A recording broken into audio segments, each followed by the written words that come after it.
Si Arnold ay ang Deputy President ng Perry Express. Kasabay nito, si Jordan ay supervisor lamang ng bagong tatag na departamento ng pagsasanay ng kumpanya. Nasa level lang siya ng department manager. In terms of position, there was no way na maikumpara niya kay Arnold dahil subordinate siya ni Arnold. Sa makatuwid, itinapon ni Arnold ang kanyang timbang sa paligid bilang superior ni Jordan. Kung wala si Victoria, pinadala niya si Jordan sa maleta niya. Kinuha ni Jordan ang maleta ni Victoria at binigyan ito ng halik bago sinagot ang tanong ni Arnold. Napakahusay ng pagsasanay at ang mga batang babae ay seryoso sa pag-aaral ng Ingles. Mabilis din silang matuto. Kung hindi ka naniniwala sa akin, maaari kang palaging pumunta at tingnan ang mga resulta. Sabi ni Arnold, tiyak na susuriin ko sila pero kailangan kong pumunta sa golf course ngayon. Hintayin mo ako sa training department sa ganitong oras bukas. Pupunta ako para i-check ng personal. Bagamat nagalit si Jordan, nag-aatubili pa rin siyang nagsabi, Mr. Decker. Sa kabilang banda, curious na tanong ni Victoria, since when you play golf? Sinong paglalaruan mo?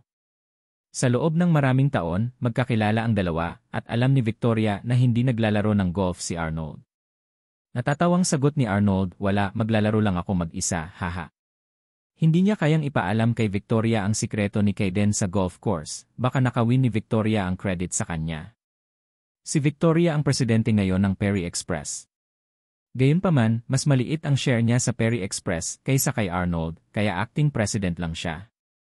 Si Audrey pa rin ang tunay na nasa kapangyarihan. Naniniwala si Arnold na hanggat magagawa niya ng maayos sa pagkakataong ito, maaari niyang hilingin si Audrey at ang board of directors na gawin siyang presidente ng Perry Express. Sa oras na iyon, sa wakas ay posible na niyang mapasuko si Victoria. Ang dahilan ay, karamihan sa mga kababaihan ay magiging hanga sa kanilang mga nakatataas. Pagkalabas ng airport exit ay sinundo si Arnold ng kanyang trooper. Habang nagmamaneho, tinanong ni Jordan si Victoria, babalik ka ba sa opisina? Hinawakan ni Victoria ang kamay ni Jordan at sinabing, 1 linggo na kitang hindi nakikita. Umuwi na lang tayo. Nagkunwaring bumuntong hininga si Jordan at walang magawang umiling. Ang pagiging subordinate ay nangangahulugan na nawala mo ang iyong mga karapatang pantao at kailangan mong pumunta saan man pumunta ang iyong amo. Bahagyang hinampas ni Victoria si Jordan at sinabing, ayaw mong umuwi, di ba? Punta na tayo sa opisina. Nagmamadaling tumawa si Jordan at sinabing, no, I'd very much like to go home. Haha. Makalipas ang 1 linggo, sa golf course ng Great Mountain Villas. Hey, Mr. Decker, nagkita ulit tayo. Nahuhumaling ka sa golf lately, ha? 3 beses na kitang nakita dito ngayong linggo. Si Kayden ay kaswal na nagbihis at nakasuot ng baseball cap at salaming pang-araw.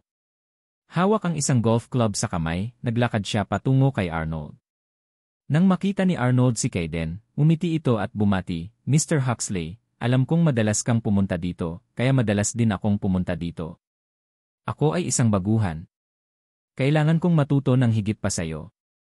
Biglang naging kakaiba si Kayden dahil magkaaway sila noon ni Arnold na magkaaway noon. Gayunpaman, parang sinasadya ni Arnold na lumapit sa kanya.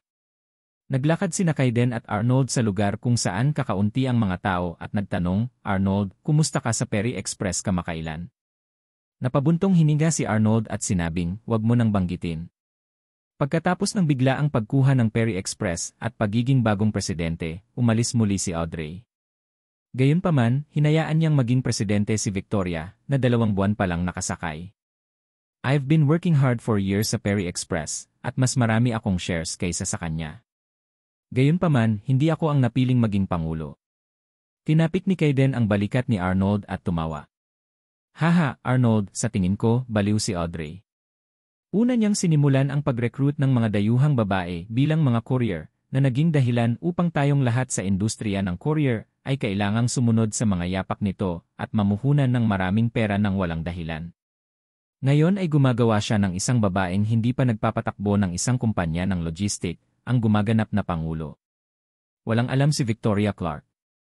Ang ganda lang ng mukha niya. Paano siya maikukumpara sa akin? So, bakit hindi mo nalang iwan ang Perry Express at pumunta sa Breezy Express? Hinihiling sa akin ni Lolo na i-poach ka. Si Arnold ay isang tusong matandang soro, at upang malaman ang mga sikreto ni Kayden, kailangan muna niyang makuha ang kanyang tiwala, kaya nagkunwari siyang interesado. Sinabi ba talaga ni Mr. Huxley yon? Siyempre, sabi ng lolo ko, ikaw lang sa Perry Express ang maaaring magbanta sa amin, kaya hanggat maaari ka naming i-poach, walang halaga sa amin ang Perry Express. Mr. Nambobola talaga ako ni Huxley. Hindi ako ganoon kakaya. Bueno, ngunit alam ng isang mabuting ibon ang tamang tirahan. Kung patuloy na binabaliwala ni Miss Audrey ang aking kakayahan, hindi ko magagarantiya na mananatili ako sa Perry Express magpakailanman. Napangiti si Kaden. Madalas na nagkikita ang dalawa para maglaro ng golf sa susunod na linggo, at nakuha na ni Arnold ang tiwala ni Kaden. Sa isang maaraw at mahangin na hapon, muling nagkita sina Arnold at Kaden sa golf course ng Great Mountain Villas. This time, masayang nakikipagkwentuhan si Arnold sa mga kaibigan ni Kaden. Arnold, maupo ka dito at hintayin mo kami habang papasok tayo saglit, sabi ni Kaden. Gusto na ring bumangon ni Arnold. Anong gagawin mo sa loob? Hindi ba ako pwedeng sumama sa'yo? Mukhang wala ka pa ring tiwala sa akin, Mr. Kaden. Alam na ni Arnold na nasa loob ang locker. Nagtawanan si Kaden at ang mga kaibigan niya. Tumawa si Kaden at sinabing, Arnold, ito ay isang maliit na sikreto sa pagitan nating mga kabataan, kaya huwag na lang. Huwag kang mag-alala, tiyak na tinatrato kita bilang isa sa amin, ngunit lahat tayo ay may karapatan sa sarili nating privacy. Tinapik ni Kaden ang balikat ni Arnold at saka pumasok kasama ang dalawa niyang kaibigan, mga sahon din ng mayayamang pamilya. Pagkaalis ng tatlo, in-unlock ni Arnold ang kanyang phone at nag-text sa isang taong walang avatar sa kanyang contact number. Pumasok na sila sa loob. Nagkaroon ng feature sa privacy kung saan masisira sa sarili ang mensahe 3 segundo pagkatapos itong basahin ng tatanggap. Hindi nagtagal, otomatikong nabura ang mensahe. Pagkatapos lamang ng 1 minuto, isang kakaibang bapor na parang frisbee ang biglang lumitaw sa kalangitan sa itaas ng golf course. Ege! May ibe! Sigaw ni Arnold. Si Kaden at ang kanyang mga kaibigan ay pawang mga kabataan na may matinding pag-uusisa tungkol sa mga liye, kaya agad silang tumakbo nang marinig si Arnold. Nang tumingala sila at nakita ang frisbee sa langit na hindi pa nila nakita noon, talagang natuwa silang tatlo. Wow! Isa talaga itong ite. Saan nang galing ito? Bilisan mo at magpa-picture. Nakakamangha talaga na makakita ng ite sa buhay na ito. Kinuha ni Kaden ang kanyang cellphone at nakipag-chat kay Hailey sa pamamagitan ng video call. Honey, bilis, tingnan mo yung bagay sa langit. Hindi mo ba naisip na parang ite? Habang silang tatlo ay naakit sa kakaibang tanawin sa kanilang harapan, nakalusot na si Arnold, buti na lang nakalock ang locker. Tila ang 3 zone na yon ay talagang matino. Bagamat sabik na gusto nilang makita ang ite, hindi nila nakalimutang i-lock ang locker. Gayunpaman, naghanda na si Arnold ng isang universal na susi. Inilabas ni Arnold ang susi at mabilis na binuksan ang pinto ng kabinet sa isang click. Hindi napansin ni Arnold na may pinhole camera sa itaas ng ulo niya. Kung ang mga Huxley's Breezy Express ay talagang mga trade secret na nakatago sa locker, siya ay sisingilin para sa komersyal na pagnanakaw. Gayunpaman, excited na sumilip si Arnold sa locker, wala siyang nakitang dokumento o kontrata sa locker. Nagkaroon lamang ng ilang mga larawan. Lahat sila ay mga larawan ng magagandang babae. May 3 larawan ng magagandang babae sa gitna, kung saan may mga simbolo, krus, at seke na hindi maintindihan ni Arnold. Hindi alam ni Arnold kung ano ang kinakatawan ng mga larawang iyon, ngunit dahil nahirapan siyang buksan ang locker na iyon, nagpasya siyang mag-imbestiga ng malinaw. Kaya naman, agad na kinuha ni Arnold ang kanyang telepono at kinunan ng litrato ang 3 larawan sa locker, na pagkatapos ay ipinadala niya sa isang tao. Sa sandaling ito, sa isang SUV sa labas lamang ng golf course, nakatanggap si Tim ng mensahe mula kay Arnold. Nakaupo sa tabi niya sina Jordan at Pablo. Nakaupo ang dalawa sa tabi ni Tim na parang kinidnap siya. Dahil sa tampok na pagsira sa sarili ng mga mensahe, ang larawan ay magagamit lamang sa loob ng 3 segundo. Kaya naman, agad na tinapik ni Tim ang screen gamit ang kanyang kanang gitnang daliri upang isave ito bilang isang screenshot. Pagkatapos isave ang screenshot, iniabot ni Tim ang kanyang telepono kay Jordan at sinabing, Boss, tingnan mo, ito ang larawan ng mga larawan sa locker na kinunan ni Arnold. Hinawakan ni Jordan ang telepono at medyo nagulat siya nang makita ang larawan. Ano ito? Tulad ni Arnold, naisip din ni Jordan na ang locker ay naglalaman ng ilang mga lihim ng kalakalan, ebidensya ng kanilang mga krimen, o kahit na droga at iba pa. Gayunpaman, nagsagawa siya ng investigasyon sa 4 na tao na maglalaro ng golf kasama si Kaiden at nalaman na ang lahat ng mayamang saon ay walang ginagawa sa buong araw. Bagamat namamaga ang mga ito, hindi sila kailanman humawak ng droga at kadalasan ay gusto lang nilang magsaya o makipaglandian sa mga babae. Dahil gusto nilang magsaya, madaling ipaliwanag kung ano ang mga larawan. Ang mga dilag sa mga larawan ay maaaring ang kanilang mga target. Si Jordan ay nag-zoom in sa larawan at maingat na pinagmasdan ang 3 magagandang babae sa mga larawan para lamang mabigla. Damn! Kilala talaga ni Jordan ang 2 sa 3 dilag na yon. Ang nasa dulong kaliwa ay walang iba kundi ang kapatid ni Victoria, si Emily. Ang nasa gitna ay ang magandang may-ari ng Calf Nostalgia, na kasing ganda ni Hailey. Hindi alam ni Jordan kung sino ang nasa dulong kanan. Tumingin din si Pablo at sinabing, parang walang halaga sa locker. Si Kaiden at ang kanyang mga kaibigan ay nag-freeload lamang ng mga mayayamang seon na walang ginagawa buong araw maliban sa pagsundo sa mga babae. Sa tingin ko ang 3 babaeng ito ang kanilang target. Umiti din ang mabahong si Tim at sinabing, tama, sa tingin ko rin. Ngunit ang mga larawan ng 3 magagandang babae na ito ay may annotated na iba't ibang mga simbolo. Ano ang ibig nilang sabihin? Napansin din ni Jordan ang mga simbolong iyon at matagal na niyang pinag-iisipan ang bagay na iyon. Itinagilid ni Tim ang kanyang ulo, tumingin sa screen ng telepono at nagsimulang mag-decipher ng mga ito mismo. Alam ko. Malamang naghahanap sila ng magagandang babae tapos mag-aagawan kung sino sa kanila ang pwedeng ligawan. Hahaha, dapat ganun. Ang malisyosong at kakilakilabot na mayayamang pangalawang henerasyong tagapagmanang ito ay walang ibang gagawin kundi makipagkumpetensya sa mga ganitong bagay. Ngunit lahat sila ay tagapagmana ng mga pamilyang bilyonaryo. Makukuha nila ang lahat ng uri ng babae na gusto nila. Napakawalang kwenta. Malamig na yumuko si Pablo. Rascal, sigurado ka bang makukuha nila ang kahit sinong babae na gusto nila dahil lang sa mayaman silang second generation heirs? Masyado ka pa ring walang muwang kung tutuusin. Napakalaki ng bansang ito at silang 5 ay wala. Tama si Pablo. Si Kaiden at ang kanyang mga kaibigan ay maaaring mula sa mga nangungunang pamilya sa bansa at madalas ay may mga ordinaryong babae na ibinabato ang kanilang mga sarili sa kanila. Gayunpaman, ang kanilang mga pamilya ay mas mababa pa rin sa mga tunay na makapangyarihang pamilya. Halimbawa, kung ang 5 taong ito ay nagustuhan si Audrey at sinubukang gamitin ang kanilang mga katayuan at kayamanan para akitin siya, malamang na ituturing sila ni Audrey bilang mga tanga. Itinuro ni Pablo ang mga larawan at sinabing, tingnan mo ang babaeng nasa gitna na karga-karga ang kanyang anak. Naka-annotate siya ng 5 krus? Ang tinutukoy ni Pablo ay ang may-ari ng Calf Nostalgia, na napagkamalan ni Jordan na kalaguyo ng kanyang kapatid. Hindi lang 5 krus kundi may nakasulat din na pangungusap sa ibaba, powerful background, not to be messed with. Candy. Naalala tuloy ni Jordan ang itsura ng babaeng iyon. Makapangyarihang background. Kaya hindi rin ordinaryo ang pamilya ng babaeng iyon. Sa katunayan, sa unang pagkakataon na nakita ni Jordan ang babaeng iyon, naramdaman niya na ito ay may marangal na ugali at dapat ay isang mayamang tagapagmana. Gayunpaman, hindi niya akalain na magkakaroon siya ng ganoon kalakas na background kung kaya't matatakot sa kanya ang mga mayayamang saon na iyon. Paano siya nakilala ni Jamie E? Na-curious si Jordan. Sa puntong ito, sabi ni Tim, hindi ko masabi na ang babaeng nasa gitna ay napakahirap manligaw kahit na ina na siya ng isa. Medyo maganda siya, pero hindi naman ganoon kahirap ligawan ang mga babae sa kaliwat kanan, di ba? Batay sa mga simbolo sa larawan, tila sila ay nasakop. Ang mga salitang iyon ay hindi angkop sa Jordan.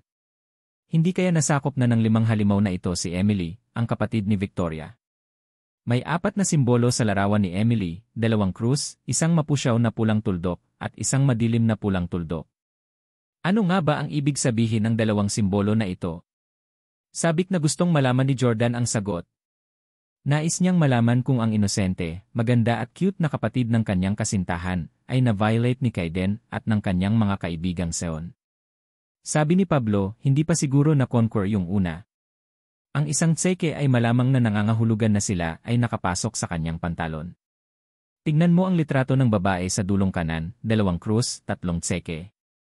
Ang pagsusuri ni Pablo ay ang sitwasyong inaasahan ni Jordan na totoo.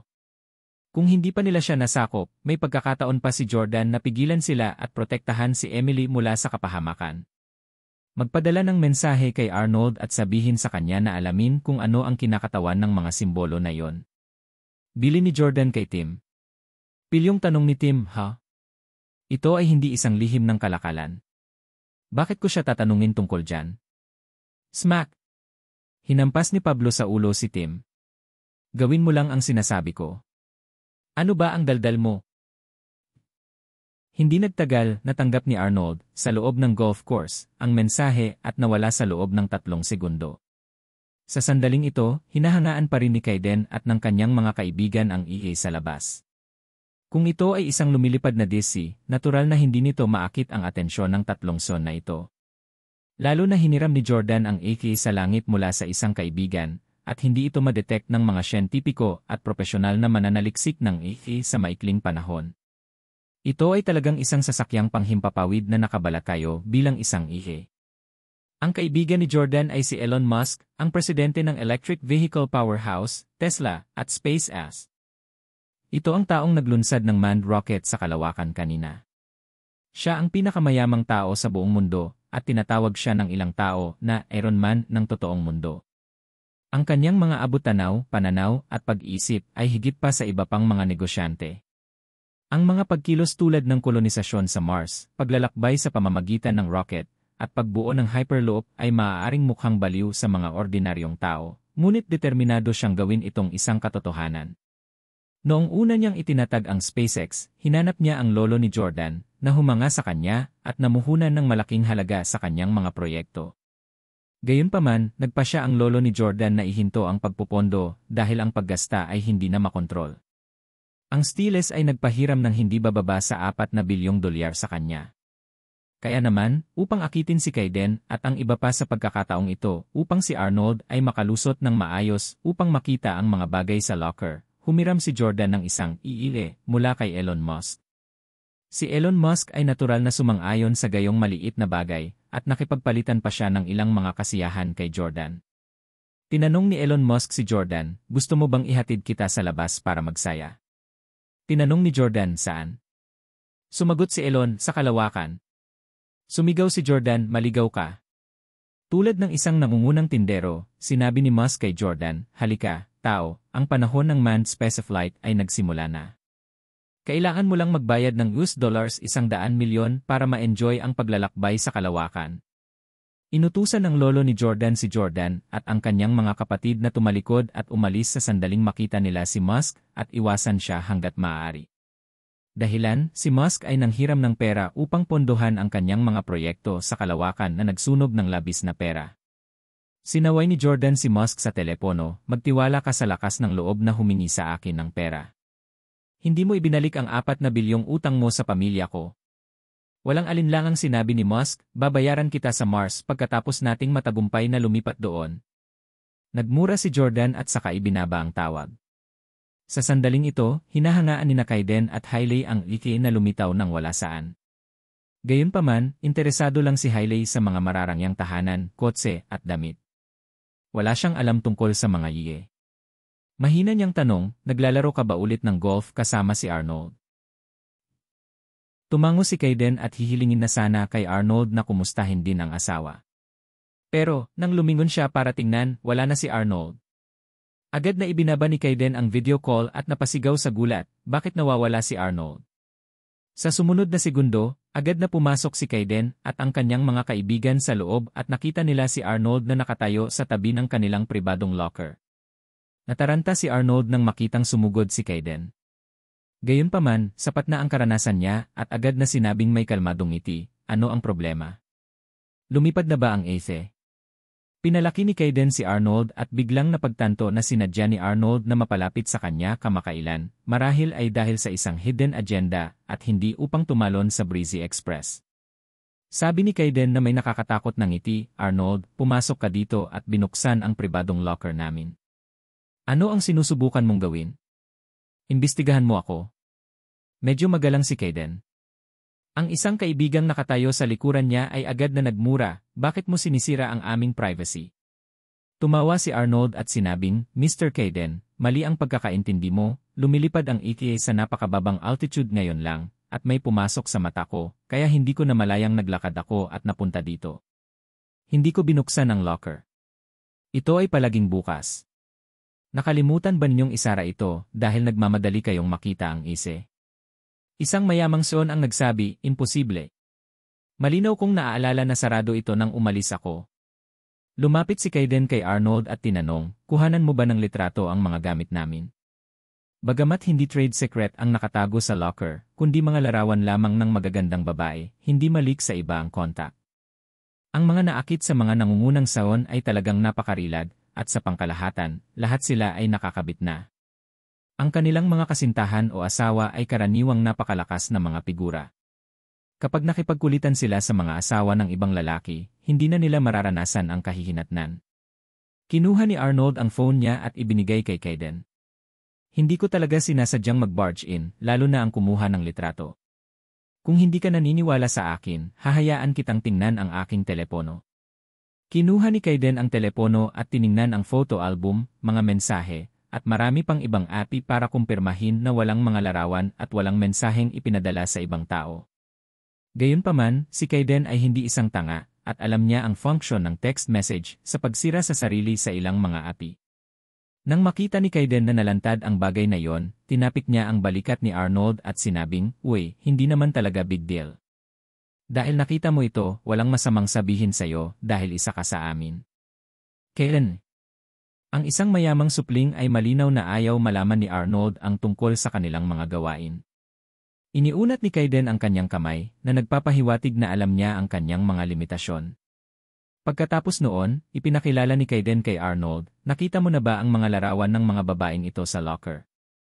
Ito ang mga ilan sa atin na sinubukang ituloy ngunit nabigo. Nakilala namin sila sa iba't ibang bahagi ng mundo.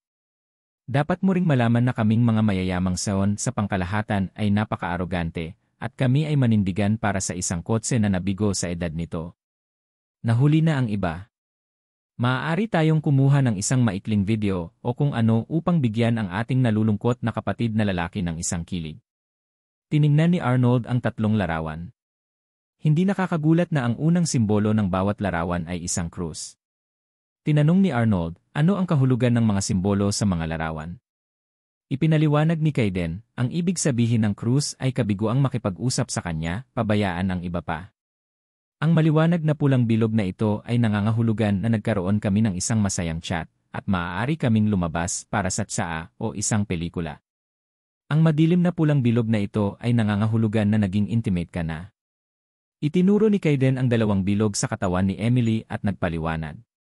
Tumingin si Kayden kay Emily at sinabing, ang pinakakaliwang babae ay isang flight attendant na matagal nang nakilala ni Ken.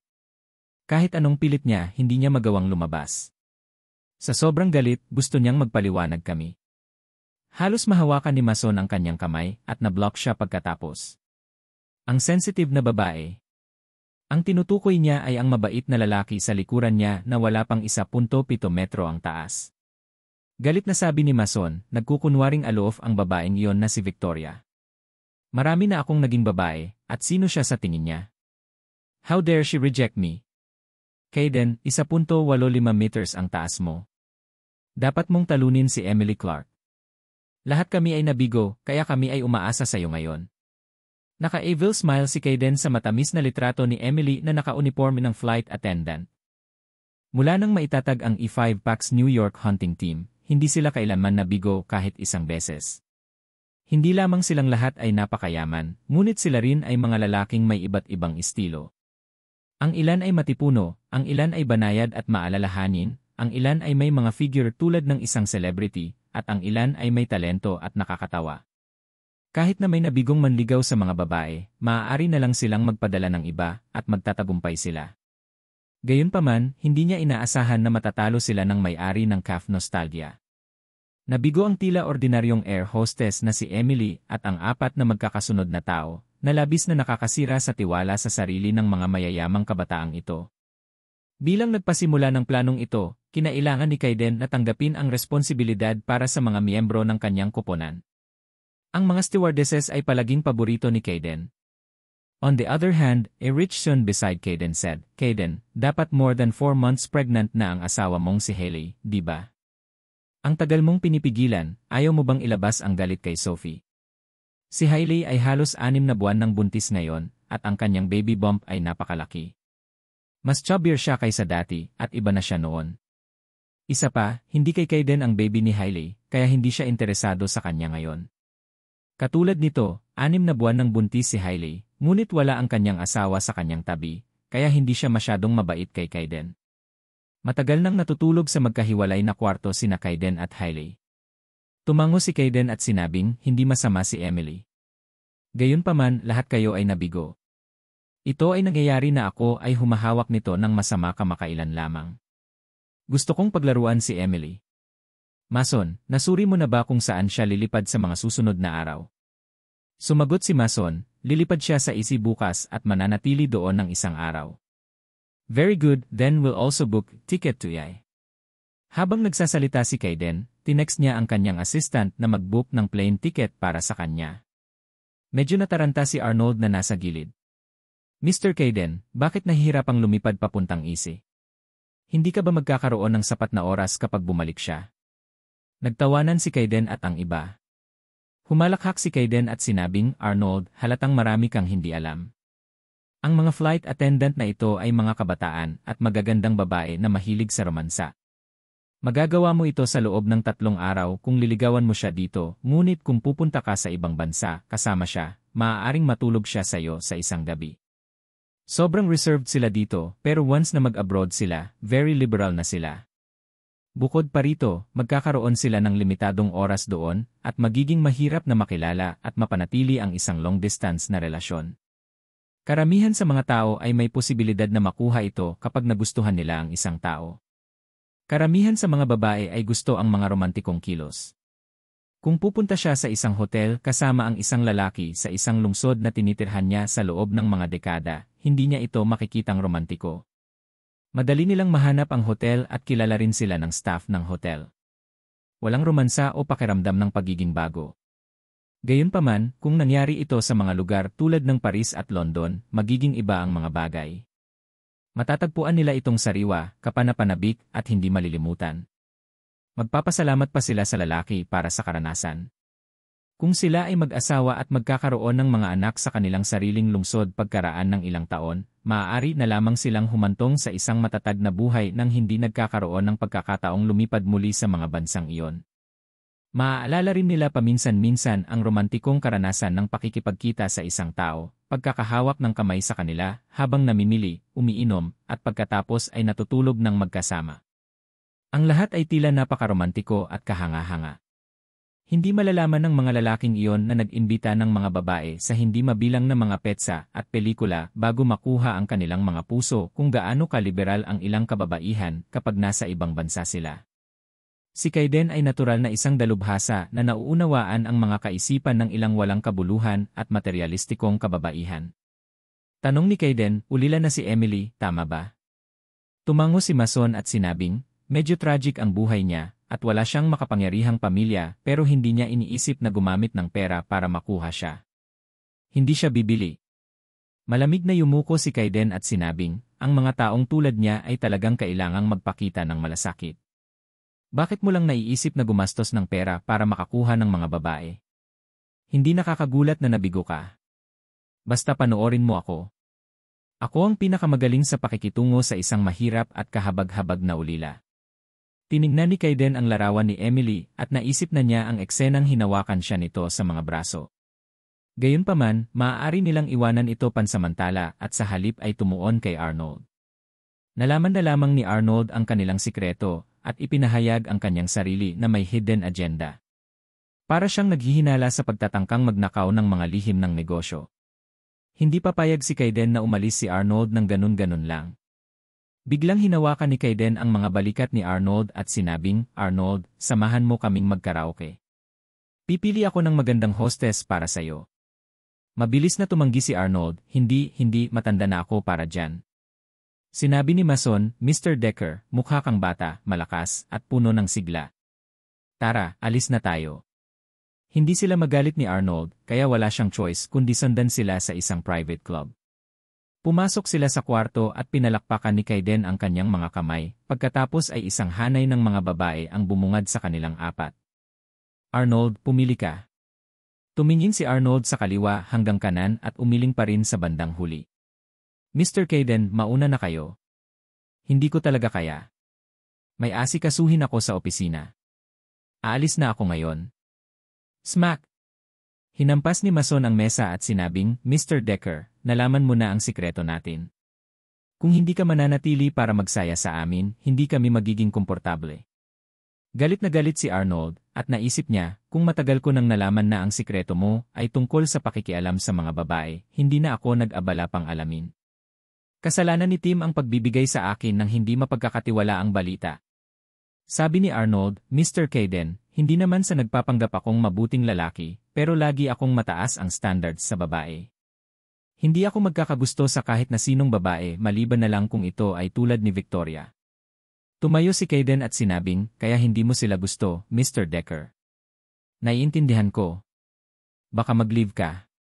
Siguradong makakahanap ako ng babaeng makakatugon sa iyong mga pamantayan sa ibang araw. Ipinapangako kong masisiyahan ka. Tumango si Arnold. Huwag kang mag-alala, Mr. Kaiden, hindi ko sasabihin kahit kanino ang tungkol sa iyong mga pangyayari. Mag-enjoy kayo kung gusto ninyo. Hindi ko gustong makialam sa simula pa lang. Pagkasabi nun ay umalis na si Arnold.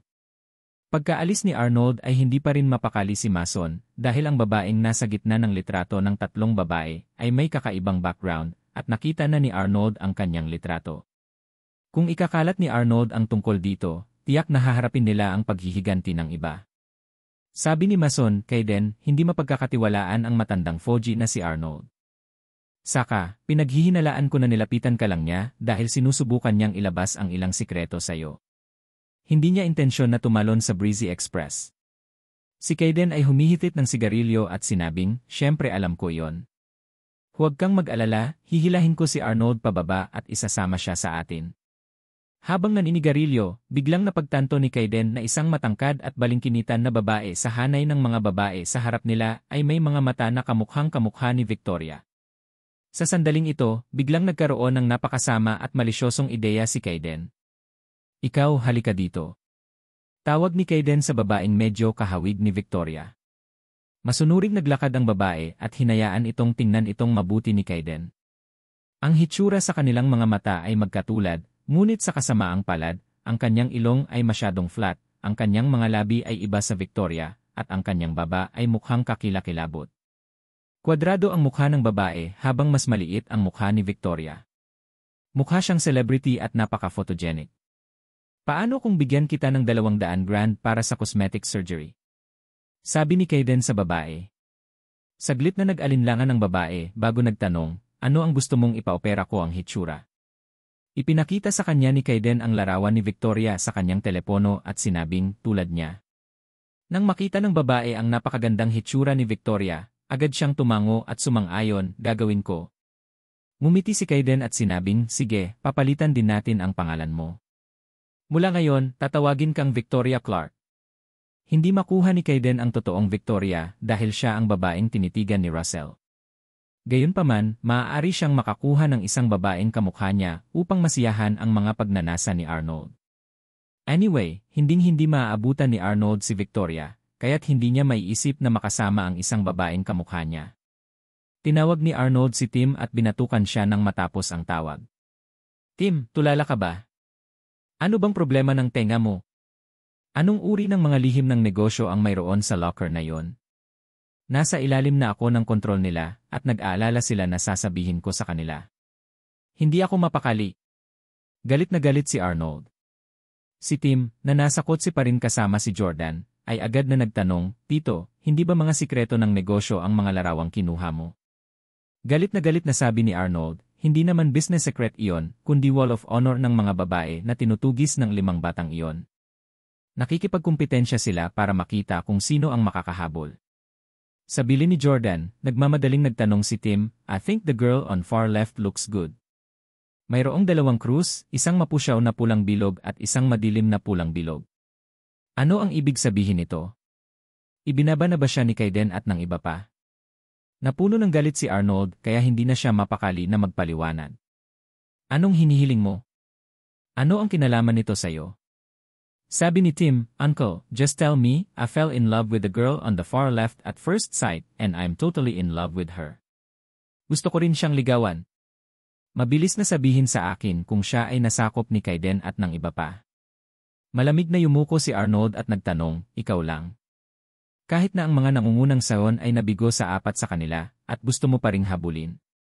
Huwag kang mangarap ng gising. Apat na kabiguan. Ang dalawang bilog na iyon ay hindi kumakatawan sa tagumpay, tanong ni Tim.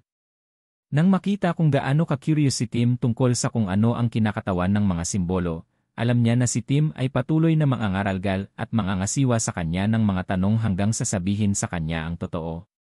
Kaya, ipinaliwanag lang ni Arnold, hindi, ang ibig sabihin ng tseke ay nasakop, ang maliwanag na pulang bilog ay nangangahulugan na sila ay nagkaroon ng magandang chat, at ang madilim na pula ay nangangahulugan na sila ay magkahawak kamay na. Bagaman ang babaeng ito ay hindi pa nasakop, sa ngayon, maaaring iba ito sa loob ng ilang araw. Nang marinig ito, agad na nataranta si Jordan, na nasa kotse, at sinulyapan si Tim. Matalino talaga si Tim para malaman kung ano ang gustong sabihin ni Jordan.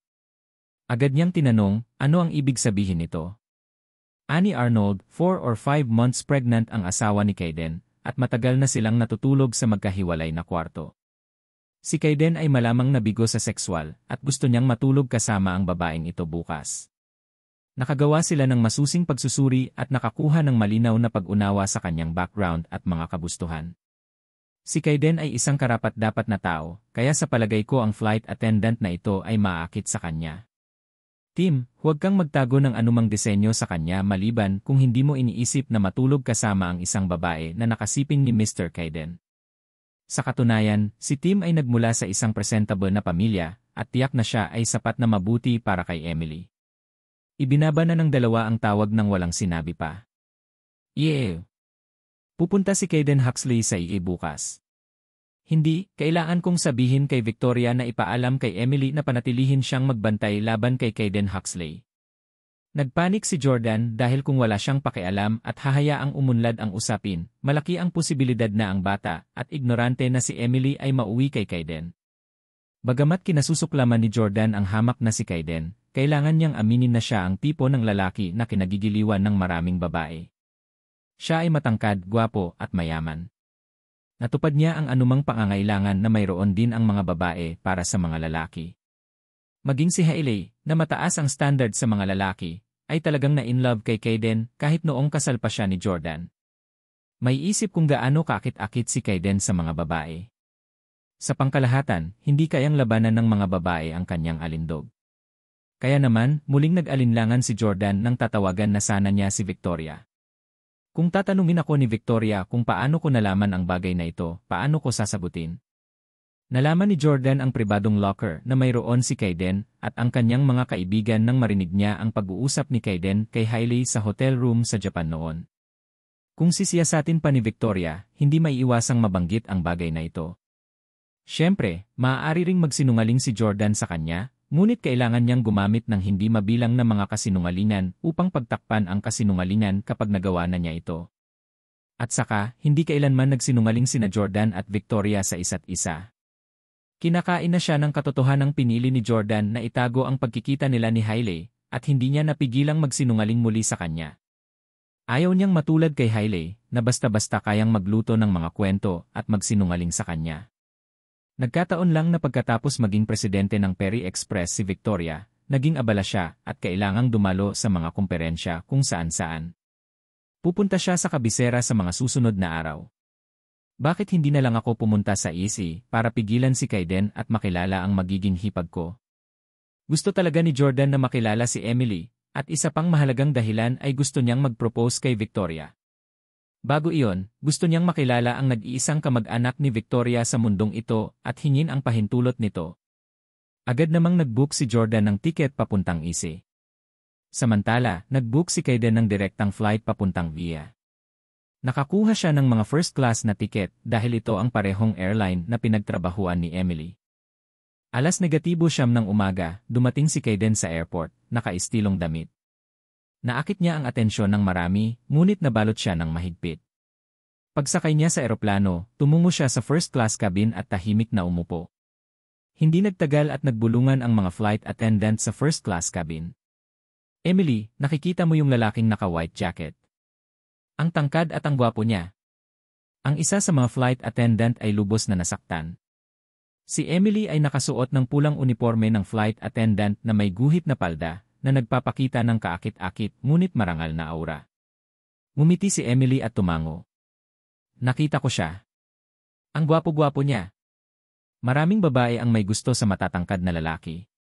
Ano man ang hitsura, ang mga lalaking tulad ni Kayden, na may taas na 1.85 metro, ay makakatanggap ng mga papuri mula sa mga babae habang naglalakad sila sa kalye basta't maayos ang kanilang pananamit. At saka, kasing gwapo ng isang celebrity si Kayden, kaya hindi nilalabanan ng mga ordinaryong babae ang kanyang alindog.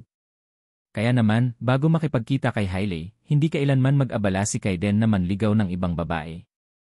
Ang mga magagandang flight attendant tulad ni Emily ay itatapon sa kanya. Hihilingin nila ang kanyang numero, anyayahan siya sa mga petsa, bibigyan siya ng mga regalo, at kahit na magkusa na mag-book ng mga silid sa hotel upang matulog sa kanya.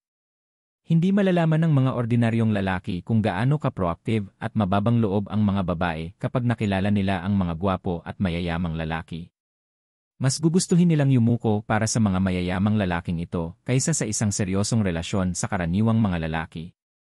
Kahit na sila ay makipag-date sa mga ordinaryong lalaki, sila ay kumilos na parang sobrang spoiled brats at tatawagin ang mga lalaki na jerks kapag sila ay bahagyang hindi nasisiyahan sa isang bagay.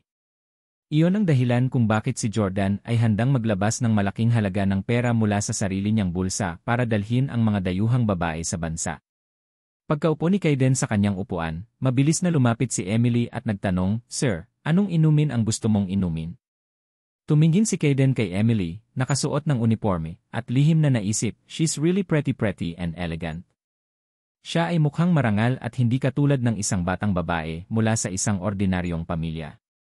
Hindi nakakagulat na si Kan at ang tatlo pa ay nabigo lahat. Nakangiting sabi ni Kayden, "Coffee." "Sige po sir, ito na po yung kape nyo." Inabot ni Emily ang kape kay Kayden at saka siya muling nagpasalamat. Ito ang unang pag-uusap ng dalawa sa una nilang pagkikita. Baka sadyang matapon ni Kayden ang kape sa kamay niya nang kunin niya ito para mas magkaroon pa siya ng contact dito. Gayunpaman, hindi nais ni Kayden na i-pull off ang naturang clutch move. Matagal na niyang iniisip kung paano maakit ang atensyon ni Emily. Mga ilang oras ang biyahe, kaya nagpanggap si Kayden na umidlip. After about 30 minutes or so, biglang napasigaw si Kayden. "Tatay! Nanay!" Nang marinig siya ng mga flight attendant ay agad silang sumugod. Napatingin sila sa taong sumisigaw, buti na lang ay isang gwapong lalaki ito sa first class cabin. Mas lalo silang nag-alala. Sir, ano pong nangyayari sa inyo?" Nanatiling nakapikit si Kayden at para siyang binabangungot. Nagkunwaring nagising si Kayden matapos tawagin ng mga flight attendant at mukhang natakot. "Sir, nagkaroon ka ba ng bangungot?" tanong ni Emily. Habang humihingal, sinabi ni Kayden na panaginipan ko ang aking mga magulang. Nakangiting tumango si Emily sa harap ni Kayden. Sabi niya, "Malapit na tayong mag-touchdown sa isi. Nasa isi ba ang iyong mga magulang o nakauwi na? Kung nasa isi sila, makikita mo sila sa lalong madaling panahon. Kung nasa bahay sila, maaari mo silang tawagan kapag bumaba ka sa eroplano at ipaalam sa kanila na ligtas ka." Napatingin si Kayden kay Emily, nakalahating squat sa harap niya. Gusto niya ang anggulong tinitignan niya. Sa loob ng ilang oras, susuyuin niya si Emily at dadalhin siya sa isang silid ng hotel kung saan siya ay hahangaan ng husto. Siya ay nagkikimkim ng masasamang kaisipan, ngunit sa ibabaw, tila siya ay nasa paghihirap. Wala sila sa EC o New York. Wala sila sa alinmang sulok ng mundong ito. Malungkot na sabi ni Kayden. Dahil hindi niya talaga magawang umiyak, tinakpan niya ang mukha gamit ang malaking kamay at nagkunwaring wasak. Ito ay bahagi ng plano ni Kayden. Dahil alam niyang pumanaw na ang mga magulang ni Emily, sinadya niyang magkunwaring kapareho nito ang kalagayan nito para madamay sa kanya. Mas magiging madali para sa dalawa na makipag-ugnayan. Pagkarinig sa sinabi ni Kaiden, lahat ng stewardess ay napatakip ng bibig dahil masasabi nila na malamang ay pumanaw na ang kanyang mga magulang. Si Emily ang pinaka-touch. Dahilan, hindi tulad ng ibang stewardess na buhay pa ang mga magulang, si Emily lang ang pumasa sa mga magulang. Tiningnan ni Emily ang malungkot na si Kaiden at nakaramdam ng pananabik na aliwin siya, ngunit bilang isang flight attendant, hindi niya kayang kausapin ang pasahero tungkol sa mga personal na bagay. Pasensya na. Ipinaalala ni Emily kay Kaiden ang kanyang kalungkutan. Kumain ka ng tubig. Salamat. Hinawakan ni Kaiden ang kamay na iniabot sa kanya ni Emily at sadyang nagkunwaring emosyonal na distress habang hawak niya ang kamay ni Emily. Ay, pasensya na. Nagmamadaling humingi ng tawad si Kaiden. Napangiti si Emily, alam niyang binangungot lang siya at hindi matatag ang emosyon. Hindi niya akalain na sinasadya niya yon. Ayos lang, sir. Tuwang-tuwa si Kaiden at hinawakan niya ang kamay ni Emily. Ang nasabing tagumpay ay sapat na upang hayaan siyang i-annotate ang mga larawan sa locker ng golf course na may madilim na pulang bilog. For the rest of the flight, halatang mas binibigyang pansin ni Emily si Kaiden. Gayunpaman, hindi hiningi ni Kaiden ang numero ni Emily hanggang sa makababa siya ng eroplano. Sa halip, hiningi ng kasamahan ni Emily ang kanyang numero. May ibang plano si Kaiden. Alam niyang mananatili ang mga flight attendant na ito ng isang araw pagkarating sa EC, at tiyak na pupunta sila sa mga mararangyang malls para mamili. Lumipas ang 1 pang 2 oras.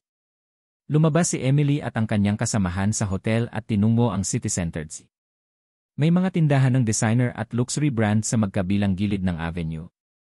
Tingnan mo. Ang mga bag na ito ay nagkakahalaga ng $100 bawat isa, at ang mga relo ni Richard Mille ay umaabot sa $1,000 bawat isa. Nagulat si Emily. Authentic ba ang mga bag at relo mo? Paanong napakamura nila? Sinabi ng lalaking nagbebenta ng mga relo, authentic ang mga paninda. Inilabas ko sila sa V-store.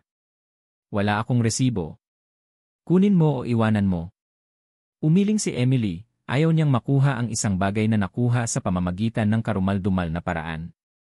Gayunpaman, bumili ng bag ang kaibigan ni Emily at ipinakita rin ito sa Instagram.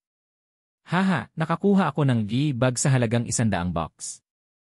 Pagkatapos, nagpunta si Emily at ang kanyang kaibigan sa City Center kung saan mayroong higit sa 40 luxury brand, ang ilan sa mga ito ay ang pinakabihirang. Ito ay ang lugar kung saan ang lahat ng mga walang kabuluhang babae ay tiyak na pupunta kapag sila ay dumating. Kaya, maagang nandito si Kaiden para hintayin si Emily.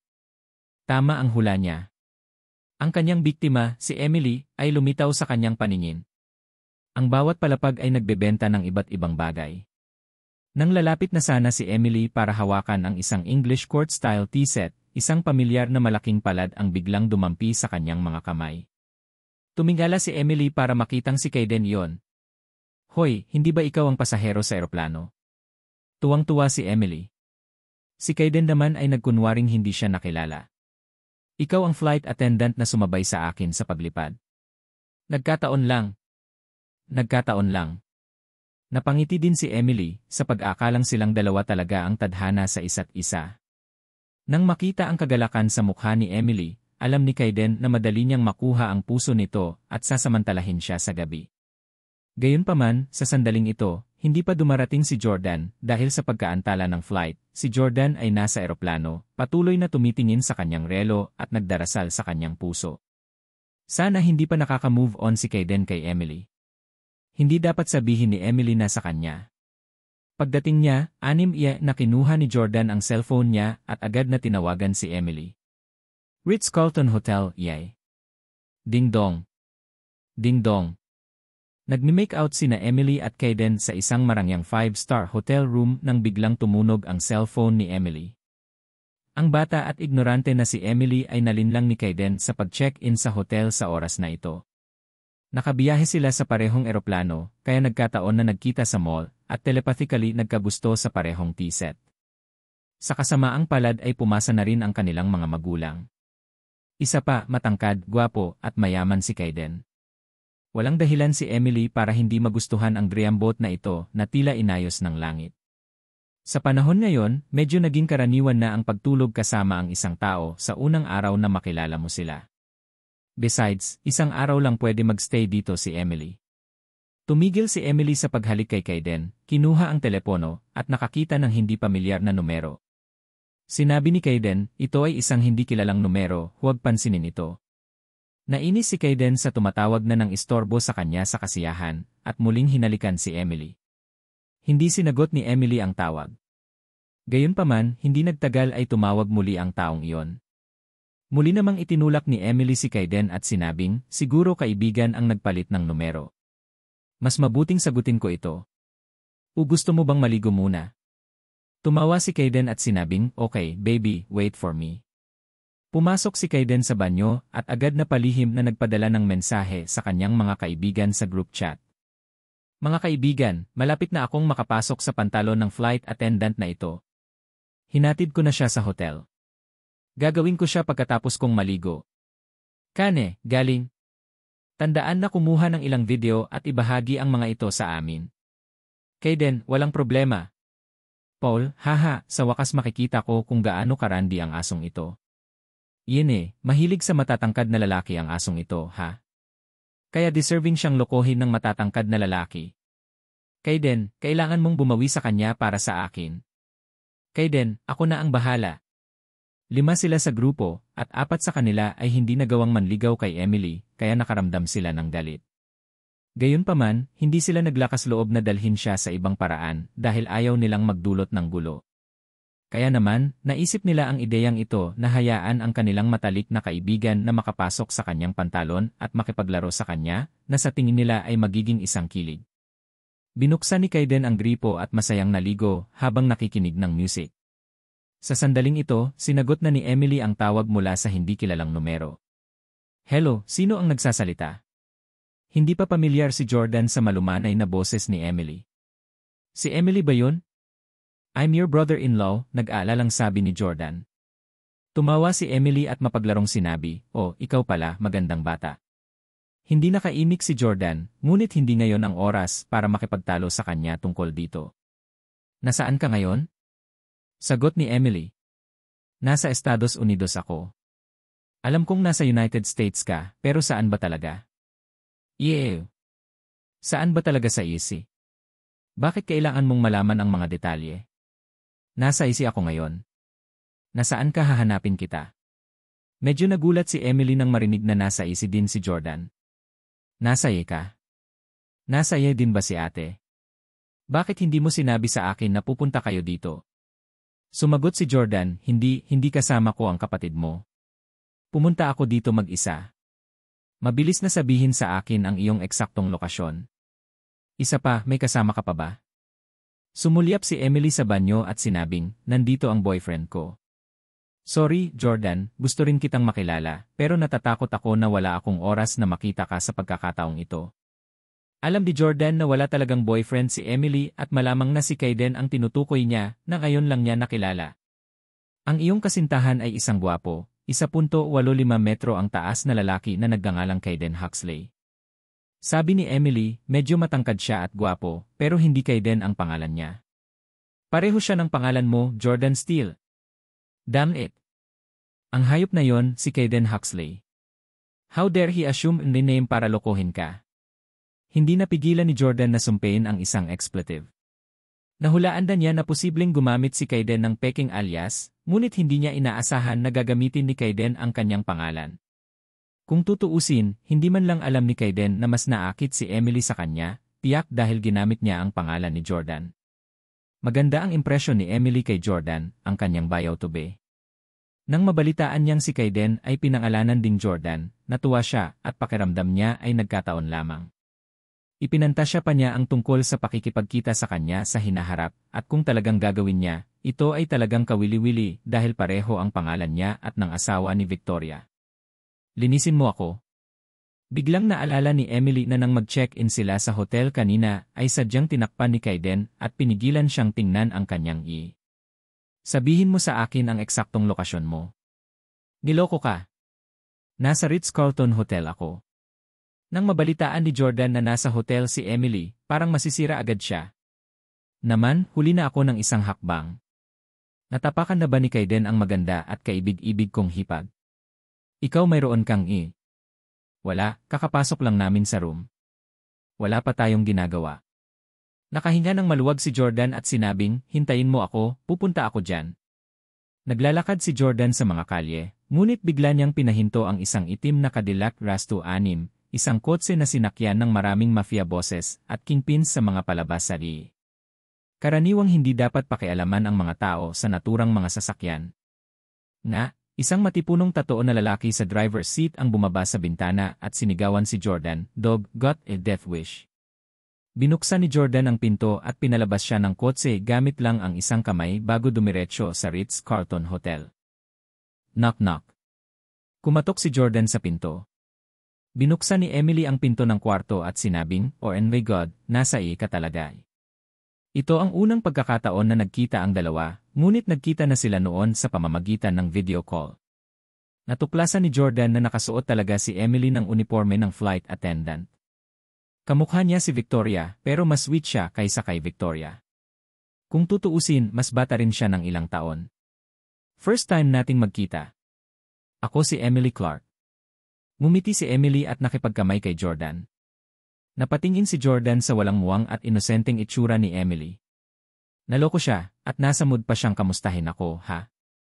Nakipagkamay din si Jordan kay Emily at nagtanong, nasaan si Kaiden? Tiyak na hindi siya tumakas, di ba? Sa sandaling ito, kalalabas lang ni Kaiden sa banyo. Sino nandyan? Tanong ni Kaiden na naka-bathrobe. Nang makita ni Kaiden si Jordan, natigilan siya sa mismong lugar at nagtanong, Jordan Steele. Anong ginagawa mo dito? Galit na galit si Jordan. May asawa na ang halimaw na ito. How dare he, tanga? Hindi lang siya naungulit, pati na rin siya sa aking hipag. Naikuyom ni Jordan ang kanyang kamao, lumakad, at sinuntok si Kaiden, natumba si Kaiden ng suntok at bumagsak sa lupa ng malakas na putok. Galit na galit si Jordan. Kaiden Huxley, hamak ka. Ngayong buntis ang asawa mo, nandito ka sa labas na nakikipag-hook up sa isang nakababatang babae gamit ang pangalan ko. Sa tingin mo ba karapat-dapat kang pangalanan na Jordan Steele? Matapos marinig ang sinabi ni Jordan, hindi na nakaramdam ng simpatya si Emily kay Kaiden. Sa simula, naisip niya na si Kaiden ay isang mayaman at gwapong lalaki na may katulad na trahedya na background sa kanya. Kaya naman, nagkaroon siya ng magandang impresyon sa kanya. Gayunpaman, naramdaman niya ngayon na siya ay isang scumbag. Emily chimed in, I hate men who cheating on their wife because they are pregnant. Jordan, tama ang ginawa mo sa pamamagitan ng paghampas sa kanya. Ang isang tulad niya ay karapat-dapat na bugbugin. Hindi mo ba kayang tiisin ang ilang buwan? Bumagsak si Kaiden sa lupa, tinakpan ang kanyang nasugatan na mukha at labis na naagrabyado. Bulalas ni Kaiden, Jordan Steele, napakabuli mo. Kaya kong magpakatanga kung gusto ko. Ano ang kinalaman nito sa'yo? Anong karapatan mo para humingi ng hustisya para kay Hailey Camden? Sino ka sa kanya? Saka, buntis ang asawa ko, pero kaninong anak ang dinadala niya? Anak mo yun, Jordan Steele. Bakit ako mananatili sa bahay buong araw para pagsilbihan ang iyong anak samantalang wala kang ginagawa para sa kanila at binibigyan lang kami ng halos $2,000 sa isang buwan? Hindi pa yon sapat para kumuha ng yaya. Nang marinig ito, napatulala si Emily at tumingin siya kay Jordan habang nakaturo sa kanilang dalawa. Buntis ang asawa niya sa anak mo? Puno ng tanong si Emily. Hindi naman ito itinanggi ni Jordan at tumango. Sa sobrang gulat ni Emily ay nalaglag ang kanyang panga. Pinatumba mo ang asawa ng isang tao at kaya mo pa siyang bugbugin ng matuwid. Nakakabilib. Alam ba ito ng kapatid ko? Nagmamadaling ipinaliwanag ni Jordan, hindi, ang bagay na ito ay hindi katulad ng iniisip mo. Tinatanong kita kung alam ito ng kapatid ko.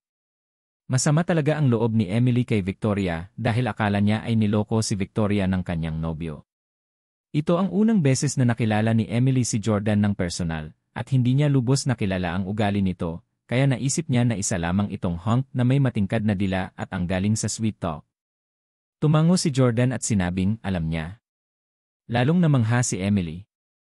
Ginagawa niya. Alam ng kapatid ko ang tungkol dito at nililigawan ka pa rin. Oh my God, ang gulo ng isip ko. Hindi ko talaga maintindihan ang mundo ninyong mga matatanda. Gayunpaman, sa sandaling ito, tila may narinig si Kaiden na nakakuha ng kanyang atensyon. Tumayo siya, tumingin kay Emily, at nagtanong, nililigawan siya ng kapatid mo. Siguradong hindi si Victoria ang kapatid mo, di ba? Malamig na yumuko si Jordan at sinabing, ngayon alam mo na kung bakit kita binugbog, di ba? Pinaglalaruan mo ang kapatid ng girlfriend ko. Siyempre, it's a little business. Nataranta na naman si Emily. Kilala mo rin ba ang kapatid ko?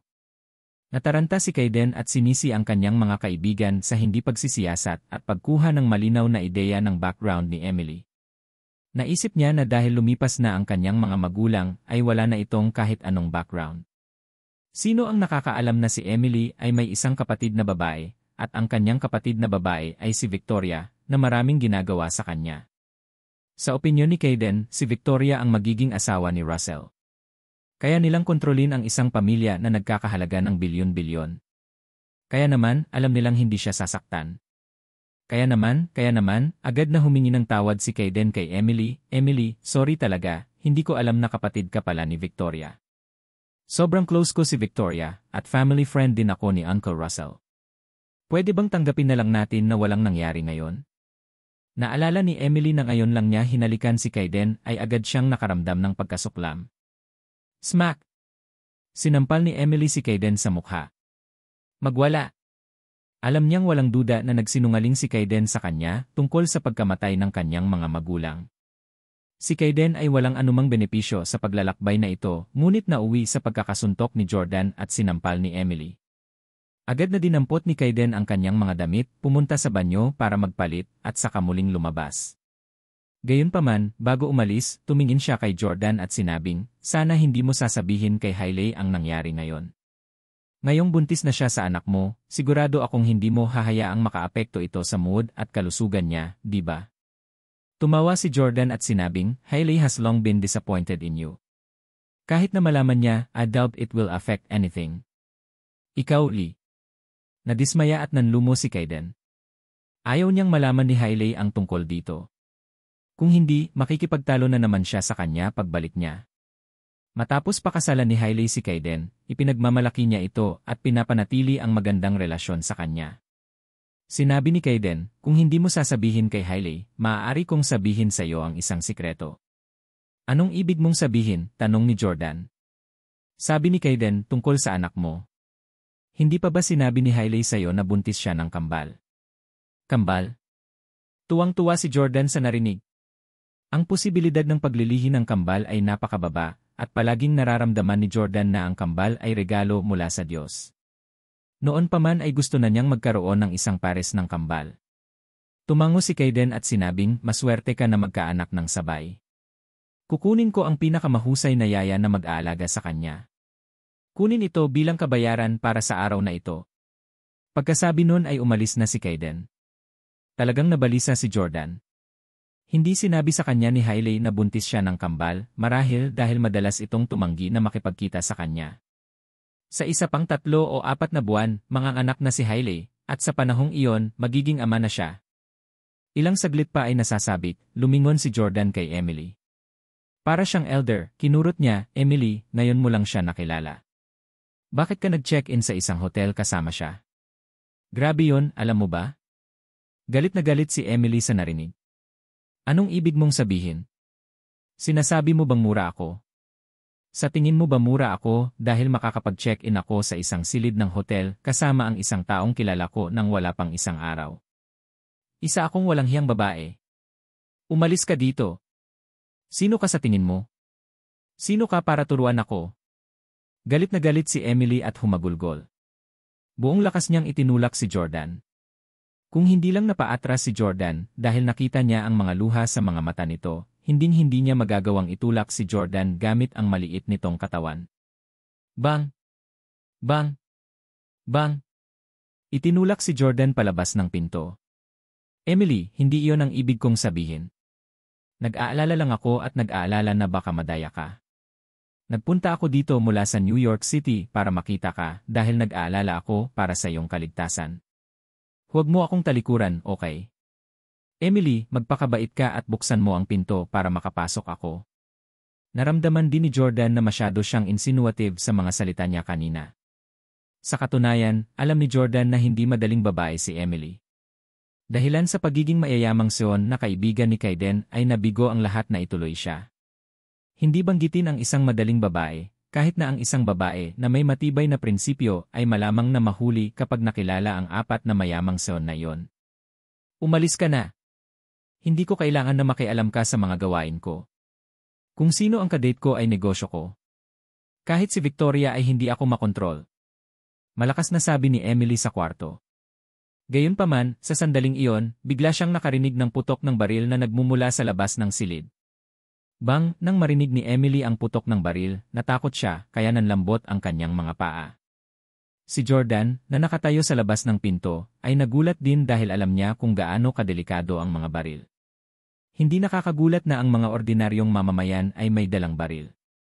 Gayunpaman, nakakagulat na ang isang pamamaril ay magaganap sa isang prestihiyosong hotel tulad ng Ritz-Carlton. Hindi ko inaasahan na ito ay hindi ligtas kahit na sa isang 5-star hotel. Natuwa si Jordan na pumunta siya para hanapin si Emily. Kung hindi, nakakatakot kung may nangyari sa kanya. Ang lalaking nakabaril lang ng isang tao ay nagkataong nakita si Jordan na nakatayo sa labas ng pinto ni Emily at mabilis itong naglakad habang nakataas ang kanyang baril. Hoy tao, huminahon ka, huminahon ka. Sinubukan ni Jordan na pakalmahin ang lalaki habang kinukuha sa bulsa ang kanyang cellphone. Sa kabilang banda, agad namang nagtanong si Emily na nasa hotel room matapos marinig ang kanyang sinabi, Jordan, anong nangyayari sa labas? May bumaril ba ng baril? Bilisan mo at pumasok ka sa loob. Pagbuksan kita ng pinto. Agad na binuksan ni Emily ang pinto, ngunit pinigilan siya ni Jordan. Huwag mong buksan ang pinto. I-lock ang pinto at manatili sa loob. Bumulong si Emily, Jordan. Sa sandaling ito, nakaramdam ng matinding pag-iyak si Emily, ngunit hindi niya hinayaan na tumulo ang kanyang mga luha sa kanyang mga pisngi. Napagtanto niya sa sandaling ito na ang matatangkad na lalaki na nagustuhan niya, na nagparamdam sa kanya na ligtas, ay walang anumang tulong. Kung nasa labas si Kaiden, malamang na nakipagsapalaran siyang madamay si Emily at kumatok ng malakas sa pinto para papasukin siya nito. Gayunpaman, labis na nag-aalala si Jordan sa kanyang kaligtasan at pinahahalagahan niya ang kanyang buhay kaysa sa sarili niya. Gayunpaman, gaya ng kasabihan, hindi dapat gawin ng isang tao ang isang gawain ng walang kinakailangang mga kasanayan. Ginawa ito ni Jordan dahil nagsasanay siya ng martial arts mula pa noong siya ay maliit at nagsanay ng mabuti sa larangan ng digmaan. Kaya naman, matagal na siyang nakaranas sa pakikipaglaban ng walang kamay laban sa isang armadong kaaway. Gayunpaman, ganap na hindi pinansin ng lalaki ang babala ni Jordan. Kinuha ni Jordan ang cellphone niya at inihagis. Kung may mga bystanders, tiyak na makikita nila ang hindi kapanipaniwalang bilis ni Jordan at ang katumpakan ng kanyang anggulo na makapigil hininga. Dumako ang phone niya sa mukha ng lalaki. Kasabay nito ay mabilis na tinanggal ni Jordan ang relo sa kaliwang pulso. Sa tuwing lumalabas si Jordan ng walang sandata, tiyak na magsusuot siya ng relo, ngunit hindi tulad ng mga lalaking nagsusuot ng relo upang ipakita ang kanilang mga katayuan at magpanggap na kahanga-hanga. Ginagawa ito ni Jordan para sa pagtatanggol sa sarili. Hindi siya kailanman magsusuot ng mga relo na may mga strap ng balat, at lahat ng mga relo na kanyang isinusuot ay may mga strap na bakal. Tanging ang mga relo na may mga strap na bakal ang haharap sa kanyang mga kalaban ng isang masakit na suntok, sa gayon ay nagpapahintulot sa kanya na agad na talunin ang kanyang mga kalaban o bumili ng oras para sa kanyang sarili. Ang kanyang relo ay may espesyal na mekanismo na otomatikong mahuhulog sa sandaling matamaan ito ng malakas. Dinampot ang mabigat na relo, mabilis na itinapon ito ni Jordan. Sa pagkakataong ito, diretsyo itong itinapon sa kamay ng kalaban na may hawak na baril. Unang nabasag ng telepono ang mata ng lalaki, kaya nabara rin ang kanyang paningin. Gusto niyang magpaputok ng bulag, ngunit mabilis siyang natamaan ng relo sa kanyang pulso, dahilan para mahulog ang kanyang pistol sa lupa. Ang mga pagkilos na ito ay halos natapos sa isang iglap. Gumulong si Jordan, sinipa ang baril sa tagiliran, at natumba ang lalaki ng 2 suntok. Ang isang normal na tao ay hindi maaaring manatiling matino pagkatapos na suntukin ng 2 beses ni Jordan, kahit na si Mike Tyson sa kanyang kalakasan. Bukod dito, sila ay nahuli ng bantay. Pagkatapos, tinawag ni Jordan ang service staff na matagal nang nagtatago para lumapit at linisin ang eksena. Pagdating ng mga pulis, nagtalaga sila ng mas maraming pulis para higpitan ang seguridad sa hotel. Pagkatapos ay muling kumatok si Jordan sa pinto ni Emily. Knock knock. Binuksan ni Emily ang pinto, at nang makita niyang ligtas at maayos si Jordan, napaluha siya at tumalon para yakapin siya. Umiyak siya, salamat sa Diyos, ayos ka lang. Kung may nangyaring hindi maganda sa'yo, paano ko ipapaliwanag kay Victoria? Siguradong masasaktan siya. Si Jordan ay hindi pa nakakita ng isang batang babae na umiyak ng ganito kalakas. Marahang hinaplos ni Jordan ang buhok ni Emily at pilit na hindi niyakap ng sobrang higpit. Nakangiting sabi niya, Emily, okay lang ako, di ba? Kahit may nangyari sa akin, hindi mo kailangang umiyak ng ganito para sa akin. Ito pa rin ang una naming pagkikita at hindi pa kami gaanong magkakilala. Naantig si Jordan nang makita kung gaano kalakas ang pag-ungol ni Emily dahil ang ibig sabihin nito ay sinang-ayunan siya nito. Humihikbi si Emily at sinabing, hindi mo naintindihan. Hindi na namin mararanasan ni Victoria ang pagkawala ng mga mahal namin sa buhay.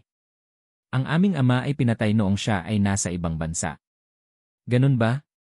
Emosyonal na napabuntong hininga si Jordan.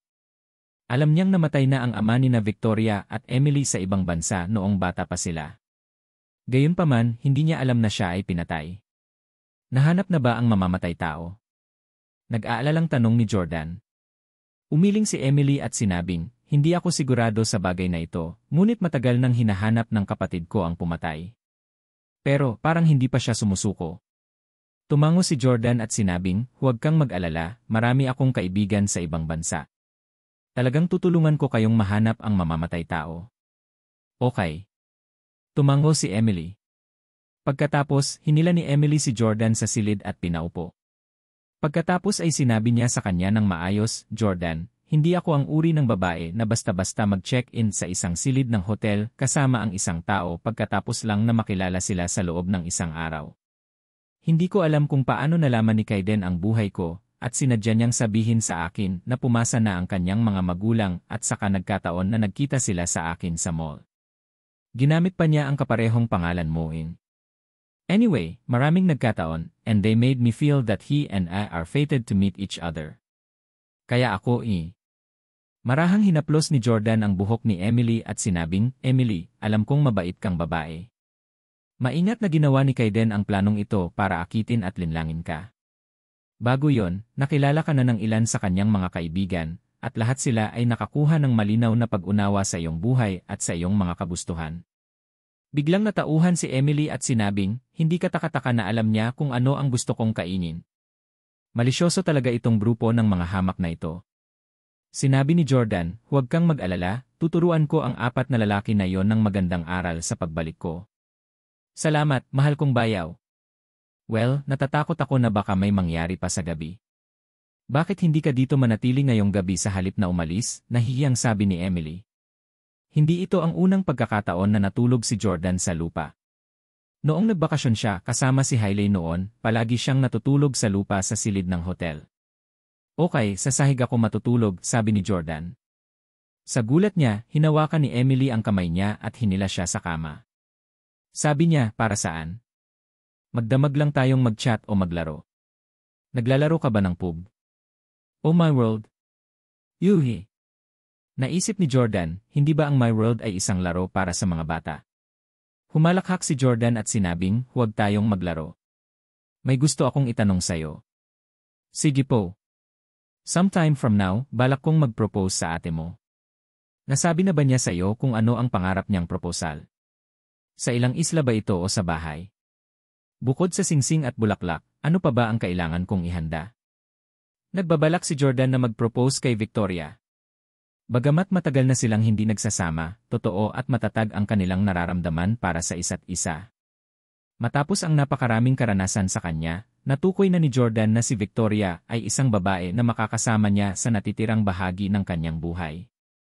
Bukod dito, si Victoria ay 31 taong gulang na, at ang pinakamahusay na edad ng panganganak para sa mga kababaihan ay 25 tandang bawas 30 taong gulang. Lampas na siya ngayon sa kanyang pinakamabuting edad sa panganganak, at sa isa pang 2 taon, siya ay maituturing na nasa hustong gulang na ng ina.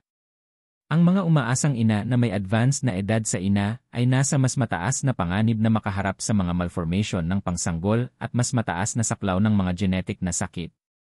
Bilang isang nangungunang mayamang pamilya, ang Stiles ay nagbigay ng malaking kahalagahan sa kalusugan ng kanilang mga supling, kaya't nabanggit na rin ng lolo ni Jordan ang isyung ito kay Jordan noon pa man. Sinabi niya kay Jordan na dapat niyang isaalang-alang ang pagkakaroon ng sanggol kay Victoria kung talagang gusto niya ito. Karaniwan para sa mga mag-asawa na magkaroon ng mga anak bago magpakasal, at ang ilang mga lalaki ay naghihintay hanggang sa ang kanilang mga anak ay nagdadalaga na upang magpakasal sa kanilang kasintahan. Gayunpaman, mas gusto ng ilan na magpakasal bago magkaanak. Kung may anak si Victoria sa labas ng kasal, baka masimangot siya ng ilan. Kaya naman, sinadya ni Jordan na mag-propose kay Victoria at magkaroon ng anak sa kanya sa loob ng 1 taon pagkatapos nilang magpakasal. Siyempre, bagamat may intensyon si Jordan na mag-propose, hindi niya ito gagawin kaagad. Nagplano si Jordan na mag-propose kay Victoria pagkatapos manganak ni Hailey. Ang tinantyang petsa ng paggawa ni Hailey ay noong Pebrero ng sumunod na taon na wala pang 4 na buwan. Nagkataon lang na si Victoria ay naging presidente ng Perry Express, kaya siya ay sobrang abala araw-araw. Talagang hindi ito ang magandang panahon para mag-propose. Magpo-propose siya sa kanya habang nakalib siya next year. Gayunpaman, nagulat si Emily nang marinig na sinadya ni Jordan na mag-propose kay Victoria. Habang kumakain ng merienda, sabi niya, "Wow, Jordan, ang tapang mo talaga. Talagang iniisip mong mag-propose sa kapatid ko. I'm not trying to be wet blanket, but just because Victoria's dating you, it doesn't mean na papayag na siyang pakasalan ka. Baka iniisip niyang bata ka, gwapo, at fit. Baka pinaglalaruan ka lang niya at itatapon ka niya kapag nasusuka siya sa'yo." Nauna nang tinanong ni Emily si Victoria tungkol sa background ng pamilya ni Jordan, ngunit sinabi sa kanya ni Victoria na galing siya sa karaniwang pamilya. Bagamat may magandang impresyon si Emily kay Jordan, naramdaman din niya na hindi karapat-dapat si Jordan sa kanyang kapatid. Medyo napahiya si Jordan, kaya nagtanong siya, "Sa tingin mo ba hindi ako sapat para sa kapatid mo?"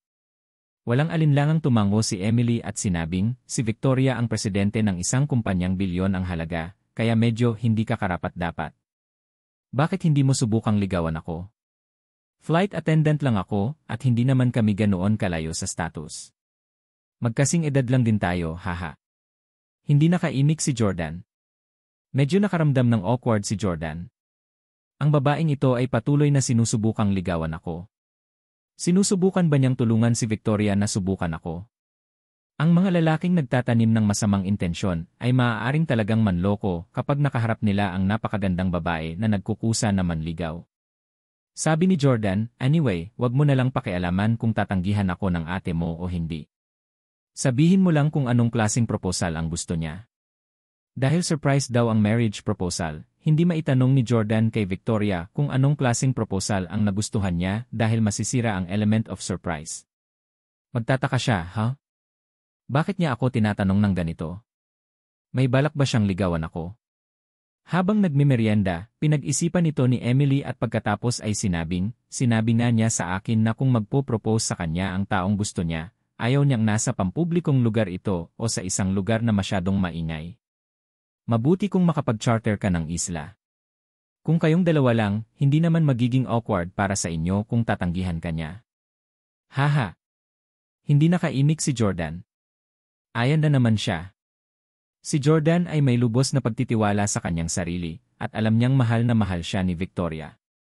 Kapag nag-propose na siya, siguradong papayag si Victoria. Nang matanggap ang mahalagang impormasyon, tumigil si Jordan sa pagiging mabait kay Emily habang inagaw nito ang bag ng merienda mula sa kanya. "Tumigil ka na sa pagkain. Alam mo ba na ang flight attendant ay kailangang panatilihing nasa hugis? Kakainin kita ng merienda." "Ah, nakakainis ka. Ibalik mo sa akin. Wala pa akong makain." Patuloy na hinabol ni Emily si Jordan at walang humpay ang tawa nilang dalawa. Kinabukasan, naghilamos silang dalawa at sabay na lumabas ng silid ng hotel. Pagbukas pa lang nila ng pinto ng hotel room ay nakita nilang may security guard na kamukha ng ini-star na si Nick Young ang nakatayo sa labas. Matapos magtanong, nalaman nilang pinasuko ni Jordan ang kriminal kahapon, at natakot ang staff ng hotel na may darating para maghiganti. Kaya espesyal silang nagpadala ng isang tao upang bantayan ang kanilang pinto upang maprotektahan ang kanilang kaligtasan. Buong gabing nakatayo ang security guard na ito sa harap ng kwarto nila. Naging mahirap sa'yo. Parehong nagpasalamat sina Jordan at Emily. Gayunpaman, sinabi ng security guard, hindi naman mahirap. Buong gabi kayong nag-asikaso, kaya hindi ako naiinip. Pagkatapos, tumingin siya kay Jordan at nag-thumbs up. Nakakahanga ka talaga, buddy. Hindi nakaimik si Jordan. May hindi ba naintindihan ang lalaking ito? Kagabi, matagal na nag-away sina Jordan at Emily at hindi natulog hanggang alas 4. Mali ang pagkakaintindi mo, kapatid siya ng girlfriend ko, hindi girlfriend ko. Paliwanag ni Jordan. Bulalas ng security guard. Naku, hindi ko sasabihin kahit kanino, pangako. Hindi nakaimik si Jordan pero tumawa ng malakas si Emily. Hindi lang siya natatakot na lumikha ng hindi pagkakaunawaan, nagkusa pa siyang hawakan ang braso ni Jordan habang magkasama silang lumabas ng hotel. Nang makarating sa entrance, kinailangan ng dalawa na maghiwalay ng landas. Kailangang bumalik ni Jordan sa New York City habang si Emily ay kailangang maghanda para sa susunod na flight. Sana maging matagumpay ang panukala. Bye! Sabi ni Emily na may masiglang ngiti, kumaway kay Jordan para magpaalam sa kanya. Tiningnan ni Jordan ang walang muwang at buhay na si Emily at biglang naramdaman na sulit ang mga nakaraang sakripisyo ni Victoria. Masaya at walang pakialam si Emily. Ang kanyang trabaho ay hindi gaanong nakakapagod at ang kanyang mga materyal na pangangailangan ay natugunan. Hindi ba yon ang gusto ni Victoria para sa kanya? Dala-dala pa rin ang bango ni Emily, bumili si Jordan ng tiket para makauwi. Sa pagbabalik sa New York City, ang unang ginawa ni Jordan ay ang paghihiganti kay Emily. Ang 5 bastos na iyon, kabilang si Kayden, ay umabot sa pagtrato kay Emily bilang biktima. Halos pabayaan pa ni Emily si Kayden sa kanya. Kapag nagustuhan siya ng isa sa kanila, tiyak na magre-record sila ng mga video at ibabahagi ito sa iba. Iyan ang kahalagahan ng kanilang grupo. Mayaman din si Jordan, kaya alam na alam niya ang layunin ng pagtitipon ni Kayden at ng kanyang mga kaibigan. Kung ang isa sa kanila ay hindi magtagumpay, ang isa ay susubukan, at kapag siya ay nagtagumpay, bibigyan niya ang isa na nabigo ng ilang mga benepisyo. Hindi na kailangan pang hulaan ni Jordan para malaman nila na gagawin nila yon. Kung nakarating ako sa EC makalipas ang kalahating oras. Kung gayon ang mga larawan at video ay maaaring napanood ng lahat ng 5 bastos na yon.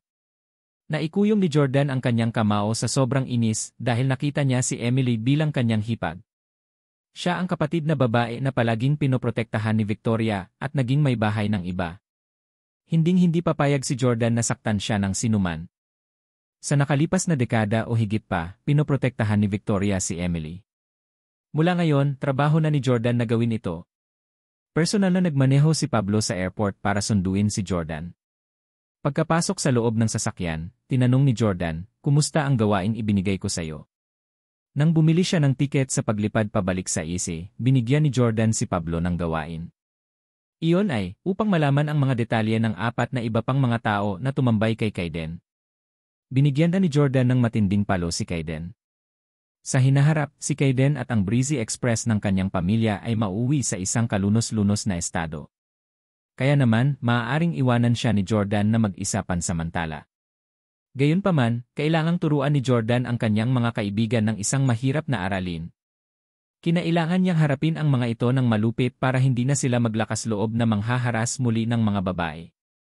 Nais niyang sumuko sila pagkatapos ng isang nabigong pagtugis at huwag nang gumawa ng ibang paraan upang maglagay ng bitag para sa mga babaeng interesado sila dahil iyon ay lubhang walang kahihiyan.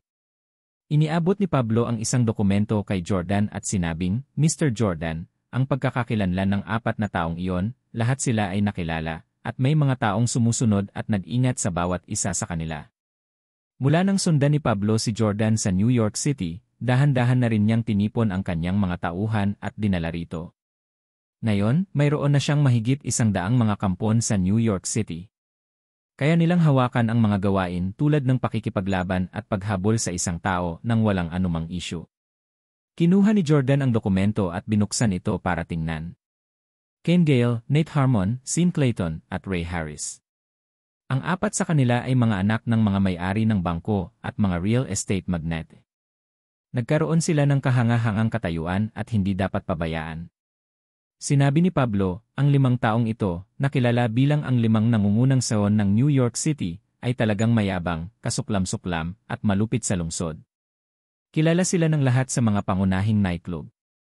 2 araw ang nakalipas, ang isa sa aking mga kababaihan ay nagkagusto sa isang babae, ngunit hindi niya sinasadyang nabangga si Kane Gale, na pagkatapos ay nagbigay sa babaeng iyon ng pera at inagaw siya mula sa aking kamag-anak pagkatapos lumabas ng banyo. Mayabang at malupit. Hindi akalain ni Jordan na may maaaring maging mayabang at malupit sa harap niya. Malamig na sinabi ni Jordan, sabihin mo sa akin ang kanilang lokasyon. Tinawagan niya si Victoria pagkababa ng eroplano at nalaman niyang nasa kabisera pa ito. Tuluyan ng binaliwala ni Jordan ang mga akusasyon at reklamo ni Arnold tungkol sa hindi gagana si Jordan. Hindi nagtagal, sumagot si Pablo, nag-gym sina Kane Gale at Nate Harmon. Si Sean Clayton ay umalis patungong Orlando kagabi habang si Ray Harris ay nagsasaya kasama ang ilang mga modelo. Sabi ni Jordan, pumunta ka muna sa UNB. Hindi nagtagal, dumating sina Jordan at Pablo sa isang sikat na UAT sa New York City. Sobrang gwapo daw ng mga ULA trainers dito kaya 70% ng mga member dito ay babae. Maraming mga babaeng celebrity, lalo na ang mga lampas sa 40 taong gulang na gustong mapanatili ang pangangatawan at mahilig mag-ehersisyo, ang madalas pumunta sa ULA na ito. Pagkalabas ni na Jordan at Pablo sa elevator ay dinaanan nila ang isang sikat na female celebrity. Ang palamuti ng Elaine ay medyo natatangi din at ito ay mukhang isang cave na labis na nagustuhan ng karamihan sa mga kababaihan. Si Kane Gale at Nate Harmon ay nakakagulat na piniling mag-ehersisyo dito. Well, siguro dahil maraming magagandang babae dito, ha? Naramdaman ni Jordan na malamang na hindi magugustuhan ng mga lalaking totoong nasa fitness ang vibes ng lugar na ito. Mga Ginoo, 2 ba kayong miyembro? Pambihirang magalang na tanong ng service staff na isang magandang lalaki. Sabi ni Pablo, hindi, papasok tayo para maghanap ng tao. Nang makitang mabangis at agresibo silang dalawa, nakangiting sumagot ang service staff, pasensya na po, pero mahigpit na ipinagbabawal na pumasok ang mga hindi miyembro. Kung narito ka para sa isang inspeksyon, kakailanganin mo ring gumawa ng appointment para magawa iyon. Nang makitang naghihintay si Jordan, ayaw nang sayangin ni Pablo ang kanyang oras, kaya nagtanong siya, magkano ang taunang membership? Sumagot ang service staff, hindi kami nag-aalok ng taunang membership dito. Nagbebenta lang kami ng private lesson packages. Ang dami mong kalokohang sasabihin. I'll ask you straight, magkano ang kailangan nating bayaran para makapasok? Sapat na ba ang 4? Kinuha ni Pablo ang kanyang telepono on the spot upang iscan ang yield code at nagbayad ng mobile na $4,000. Pagkatapos, dumiretso siyang pumasok nang hindi na pinapansin ang mga service staff. Pumasok siya sa US para makita na karamihan ay mga babaeng may magagaling na figura na nagpaalala kay Jordan Kyle, ang pinsan ng kanyang dating asawa. Gayunpaman, ang mga babaeng ito ay kukuha ng mga larawan sa salamin sa panahon ng kanilang pag-ehersisyo. Ang kanilang mga cellphone ay palaging nasa kanilang mga kamay. Malinaw na wala sila doon para sa isang seryosong pag-ehersisyo. 2 lalaki lang ang nasa loob at sila ay sina Kane Gale at Nate Harmon. Gayunpaman, hindi sila gumagamit ng anumang kagamitan sa fitness. Sa halip ay naglalaro sila ng bilyar sa pool table hanggang sa loob. Lumapit sina Jordan at Pablo. Sa sandaling ito, hindi na malaya ng 2 lalaki ang pagdating ni Jordan at patuloy silang nag-uusap ng kaswal. Ken grabbed the cue and said, Nate, ano sa tingin mo ang nangyayari kay Kaden? Bakit wala pang balita sa kanya simula nung sinabi niyang si Emily na daw siya matutulog? Yumuko si Nate para itutok ang cue sa bola at sumagot, I guess that punk wants to have her all to himself. Napakatagal na. I bet, 7 o 8 beses na niya natulog ang asong iyon. Ayon sa kasunduan na ginawa naming 5, dapat ay nagpadala siya kaagad sa amin ng ilang mga larawan o video pagkatapos matulog sa kanya. Gayunpaman, nagkunwari siyang kamangmangan at piniling huwag siyang ibahagi sa amin pagkatapos niyang gawin ito. Nagdududang tanong ni Kane, hindi kaya nagtagumpay si Kaden? Sabi ni Nate, paano possible yon? Hindi mo ba narinig na sinabi niya na nag-check-in na sila sa isang hotel room at nag-make out sa isa't isa? At saka, ang maliit na asong si Emily ay gusto ng matataas na lalaki na may mahabang binti. Si Kaiden ay hindi magkakaroon ng anumang mga issue sa pagsakop sa kanya. Tumawa si Kan at sinabing, Nate, galit ka siguro ha? Isa pang babae ang tinanggihan ka dahil sa tangkad mo. Haha. Si Nate ay humihitit ng sigarilyo at sinabing, talagang hindi ako pinatulog ng asong si Emily Clark na yon. Fine, gusto mo ng matatangkad na lalaki ha? Inayos ko ang isang matangkad na lalaki para paglaruan ka. Deserve mo lahat ng tama. Iiyak na siguro siya ngayon, hahaha. Habang nagkukwentuhan sila, bigla nilang napansin na nanlilisik na punyal si Jordan sa kanila. Kayong dalawa kan Gayle at Nate Harmon. Naikuyom na ng mahigpit ni Jordan ang kanyang mga kamao. Matapos marinig ang dalawang taong ito na iniinsulto ang kanyang magiging hipag sa pamamagitan ng kanyang sariling mga tenga, nagpasya siyang hindi niya sila patawarin ng madali.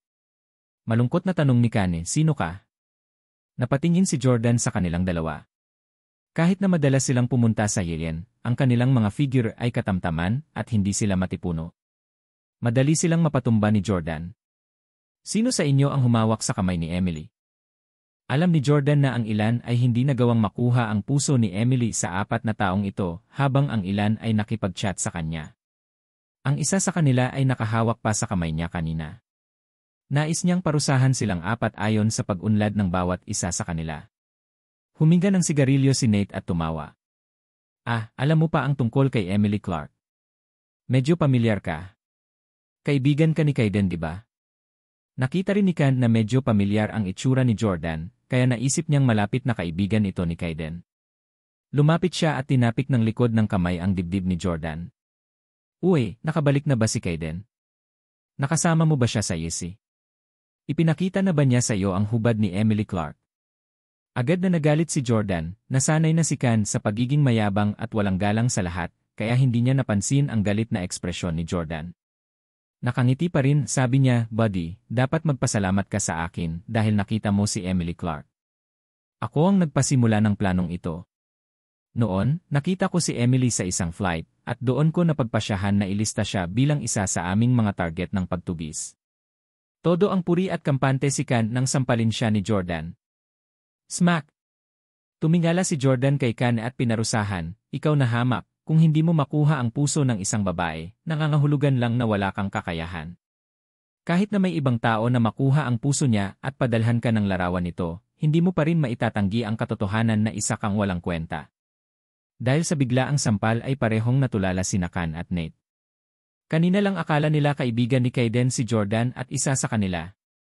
Tinakpan ni Kan ang mukha niya at biglang itinuro si Jordan, na tila natauhan bigla pagkatapos masampal. Tumahol siya, naku, matagal na kitang nakilala. Hindi ka kaibigan ni Kaiden. Sa araw ng kasal ni Kaiden, pumunta ka sa villa niya para gumawa ng istorbo. Nang marinig ang mga salita ni Kan, naalala ni Nate ang pangyayaring iyon. Sa oras na iyon, pumasok si Jordan sa villa na nakatsinelas at agad na hinarap si Kaiden. Nakipagpalitan pa ng suntok si Shane kay Jordan. Kunwari ay hindi biglang nakialam si Hailey at dinala si Jordan sa labas. Kung ganoon, alam ng Diyos kung paano lumaki ang awayan ni Shane at Jordan. Sinulyapan ni Nate si Jordan ng masama at sinabing, ikaw ba ang ex-boyfriend ng asawa ni Kaiden? Naku, inagaw ng matalikong kaibigan ang girlfriend mo. Ikaw ang walang kakayahan. Walang pera kang talo. Sino ka para may lakas ng loob na suntukin ako? Coach Jim. Coach Carl. Naalala rin ni Kan na walang makapangyarihang background si Jordan. Kung hindi niya sana inagaw ni Kaiden ang girlfriend niya. Kaya naman nagsimula siyang sumigaw ng malakas. Hindi nagtagal, dalawang maskuladong coach na halos 1.7 metro ang taas. Sila ay sina Coach Jim at Coach Carl, Kan at mga pribadong tagapagsanay ni Nate. Sa pangkalahatan, ang mga Yellen ay kukuha ng matipunong tagapagsanay upang makaakit ng mas maraming tao na mag-sign up para sa mga klase. Ang mga tagapagsanay na ito ay hindi lamang matangkad, ngunit sila rin ay matipuno at maganda. Lumapit ang matangkad, matipuno, at gwapong lalaki at magalang na tumingin kina Kan at Nate. Mr. Gale, Mr. Harmon. Maotoridad na bilin ni Kan sa kanilang dalawa, Coach Carl, Coach Jim, itong poop na ito ay nangahas na suntukin ako sa Yvette, ilabas mo siya. Ang dalawa sa kanila ay malinaw na nakatanggap ng maraming benepisyo mula kay Can at Nate ng madalas. Kaya naman, agad nilang ginawa ang sinabi sa kanila. Ang isa sa kanila ay naglakad patungo sa Jordan at nagsabi, "Sir, nilabag mo ang mga patakaran dito. Umalis ka na agad." Bago pa man sumagot si Jordan, si Pablo, na nasa likuran niya, ay nagkusa na sumingit, "Nagbayad kami sa buong lugar na ito, na nagiging miyembro din kami. Sino ka para paalisin kami?" Malamig na yumuko si Ken at tumahol, "You call that pathetic amount of money, money? Dahil sinabi kong magwala ka, kailangan mong mawala." Habang nag-uusap, nagpalitan ng pahiwatig ang dalawa. Kaya naman, ang isa sa mga coach ay agad na nag-physical at sinubukang kunin si Jordan ng malakas. Ang coach na ito ay mas matangkad kaysa kay Jordan, at ang kanyang mga braso ay mas matipuno din maliwanag, madali niyang masupil si Jordan. Gayunpaman, ang katotohanan ay hindi ganoon. Nang umabot ang coach para sunggaban si Jordan, nahuli siya ni Jordan at nabadtrip, dahilan para matumba siya sa lupa. "Huwag mo akong hawakan kapag hindi ko sinabing aalis ako," malamig na sabi ni Jordan. Sa sandaling ito, ang mga babae sa Yewin na nasa treadmill o iba pang fitness equipment ay huminto sa kanilang ginagawa at tumayo sa gilid para panoorin sila nang marinig nila ang ingay. Isa ito sa mga pinakamahal na Yewil sa buong mundo, at ang mga babaeng kayang pumunta rito ay pawang mayayamang babae o tagapagmana sa New York. Ang coach na natumba ay nakaramdam ng matinding kahihiyan sa sandaling ito. Bilang mga fitness trainer, madalas silang nakaramdam ng malaking pagmamalaki at karangalan kapag tinuturuan ang mayayamang kababaihan at tagapagmanang ito. Matapos makuha ang kanilang paghanga, ang mga tagapagsanay na ito ay magkakaroon ng pagkakataong matulog kasama sila. Sino ba naman ang hindi makikitulog sa mga babaeng ito na kadalasang nasa himpapawid? Gayunpaman, si Jordan ang naging dahilan upang malagay siya sa napakahiyang kalagayan. "Punk, I was being nice enough para hindi ka mapahiya, pero gusto mong ipagpatuloy ang pagiging matigas ang ulo mo, ha? Fine, dahil wala ka pang alam, hindi ako maawa sa'yo." Mabilis na bumangon ang coach na natumba. Mabilis niyang sinugod si Jordan, na mas matangkad at mas burly kaysa sa kanya. Gayunpaman, sa isang mahinang pagtulak at paghila, walang kahirap-hirap na ibinagsak siya ni Jordan sa lupa. Wow, nakakabilib ang lalaking ito. Pero hindi naman siya ganoon kamaskular. Laking gulat ng isang batang babae na nasa di kalayuan. Hindi napigilan ni Jordan na umiling. Sa katunayan, ang tagapagsanay ay mas matangkad at mas burly kaysa sa kanya, ngunit madali niya itong matatalo sa isang labanan. Ang mga kalamnan ng mga fitness coach na ito ay nakukuha sa pamamagitan ng pagkain at pagsasanay ng husto sa Yewin. Gayunpaman, ang mga kasanayan ni Jordan ay nahasa sa larangan ng digmaan. Paano magiging pareho ang dalawa? Masasabing ang fitness trainer na ito ay hindi kailanman lumaban, hindi katulad ni Jordan, na regular na lumalaban at nakaranas ng hindi mabilang na sitwasyon sa buhay at kamatayan. Sinabi ni Jordan, "Ang mga daga sa Yewin na tulad mo ay maaaring takutin ang mga bata na hindi pa lumalaban at manghikayat ng mga babaeng baliw sa lalaki. Pero wala ka lang sa akin. Ikaw, Lee." Alam na ng lalaking 2 beses na natumba kung gaano kalakas si Jordan. Ken urge, "Ano pa ang hinihintay mo? Saktan mo siya hanggat kaya mo. Ako na bahala sa kahihinatnan. Bibigyan ko agad ng $1,000,000 ang makakatalo sa kanya." Ngayong may monetary reward, ang 2 fitness instructor ay agad na inatake si Jordan, puno ng sigasig. Noong nasa Orlando si Jordan, kaya niyang labanan ang 10 tao ng mag-isa. Ngayong 2 kalaban na lang ang kaharap niya, it was a piece of cake for him. Nagpakawala ng suntok si Jordan sa bilis ng kidlat. Matapos masuntok si Coach Jim ay agad niyang sinuntok si Coach Carl sa mukha. Pagkatapos, bigla niyang hinawakan ang isa sa mga ito at inihagis sa kanyang balikat, dahilan para matamaan niya ang kabilang trainer. Bang! Ang 2 lalaki ay nakasalansan at humahagulgol sa sakit sa lupa. Ang 2 matangkad at matipunong fitness trainer ay sumisigaw sa paghihirap sa lupa. Ang mga babae sa gilid ay walang humpay na nagsisigawan, hindi dahil sa takot kundi dahil sa bumubulusok sila sa kung gaano kabait si Jordan nang ibagsak niya sila. "Hoy pere, ang sungit mo talaga. Halina't maging aming pribadong tagapagsanay. Handa akong magbayad sa iyo ng $2,000 bawat session. Hunk, willing din akong kumuha ng leksyon sa iyo. Pwede ka bang pumunta sa bahay ko at turuan ako? Lumingon si Jordan para tignan ang mga babaeng iyon, iniisip sa sarili na walang kwenta ang mga ito. Alam ni Pablo na si Jordan ay napakalakas at ang dalawang tagapagsanay na iyon ay walang kapantay sa kanya. Kaya naman, hindi siya nakialam at sinaktan siya. Nang makitang natapos na ni Jordan ang kanyang pagganap, sa wakas ay sinabi niya sa dalawang instruktor na nakahandusay sa lupa. Ano pang hinihintay mo? Bilisan mo at mawala ka. Umakyat ang dalawang lalaki at mabilis na tumakas. Coach Jim. Coach Carl. Huwag kang pumunta. Nataranta si Kane at Nate. Lumapit si Jordan kay Kane at nagtanong, natatakot ka ba? Hindi naglakas loob na magsalita si Kane. Sabi ni Jordan, sa kasamaang palad, nasaktan mo ang isang taong pinapahalagahan ko. Kahit lumuhod ka at magmakaawa sa akin, hindi kita bibitawan ngayon. Sa kanyang pagtataka, hindi humingi ng awa si Kane at sa halip ay dinuraan siya ng laway. Spit. Nagduraan ng laway si Kane sa mukha ni Jordan,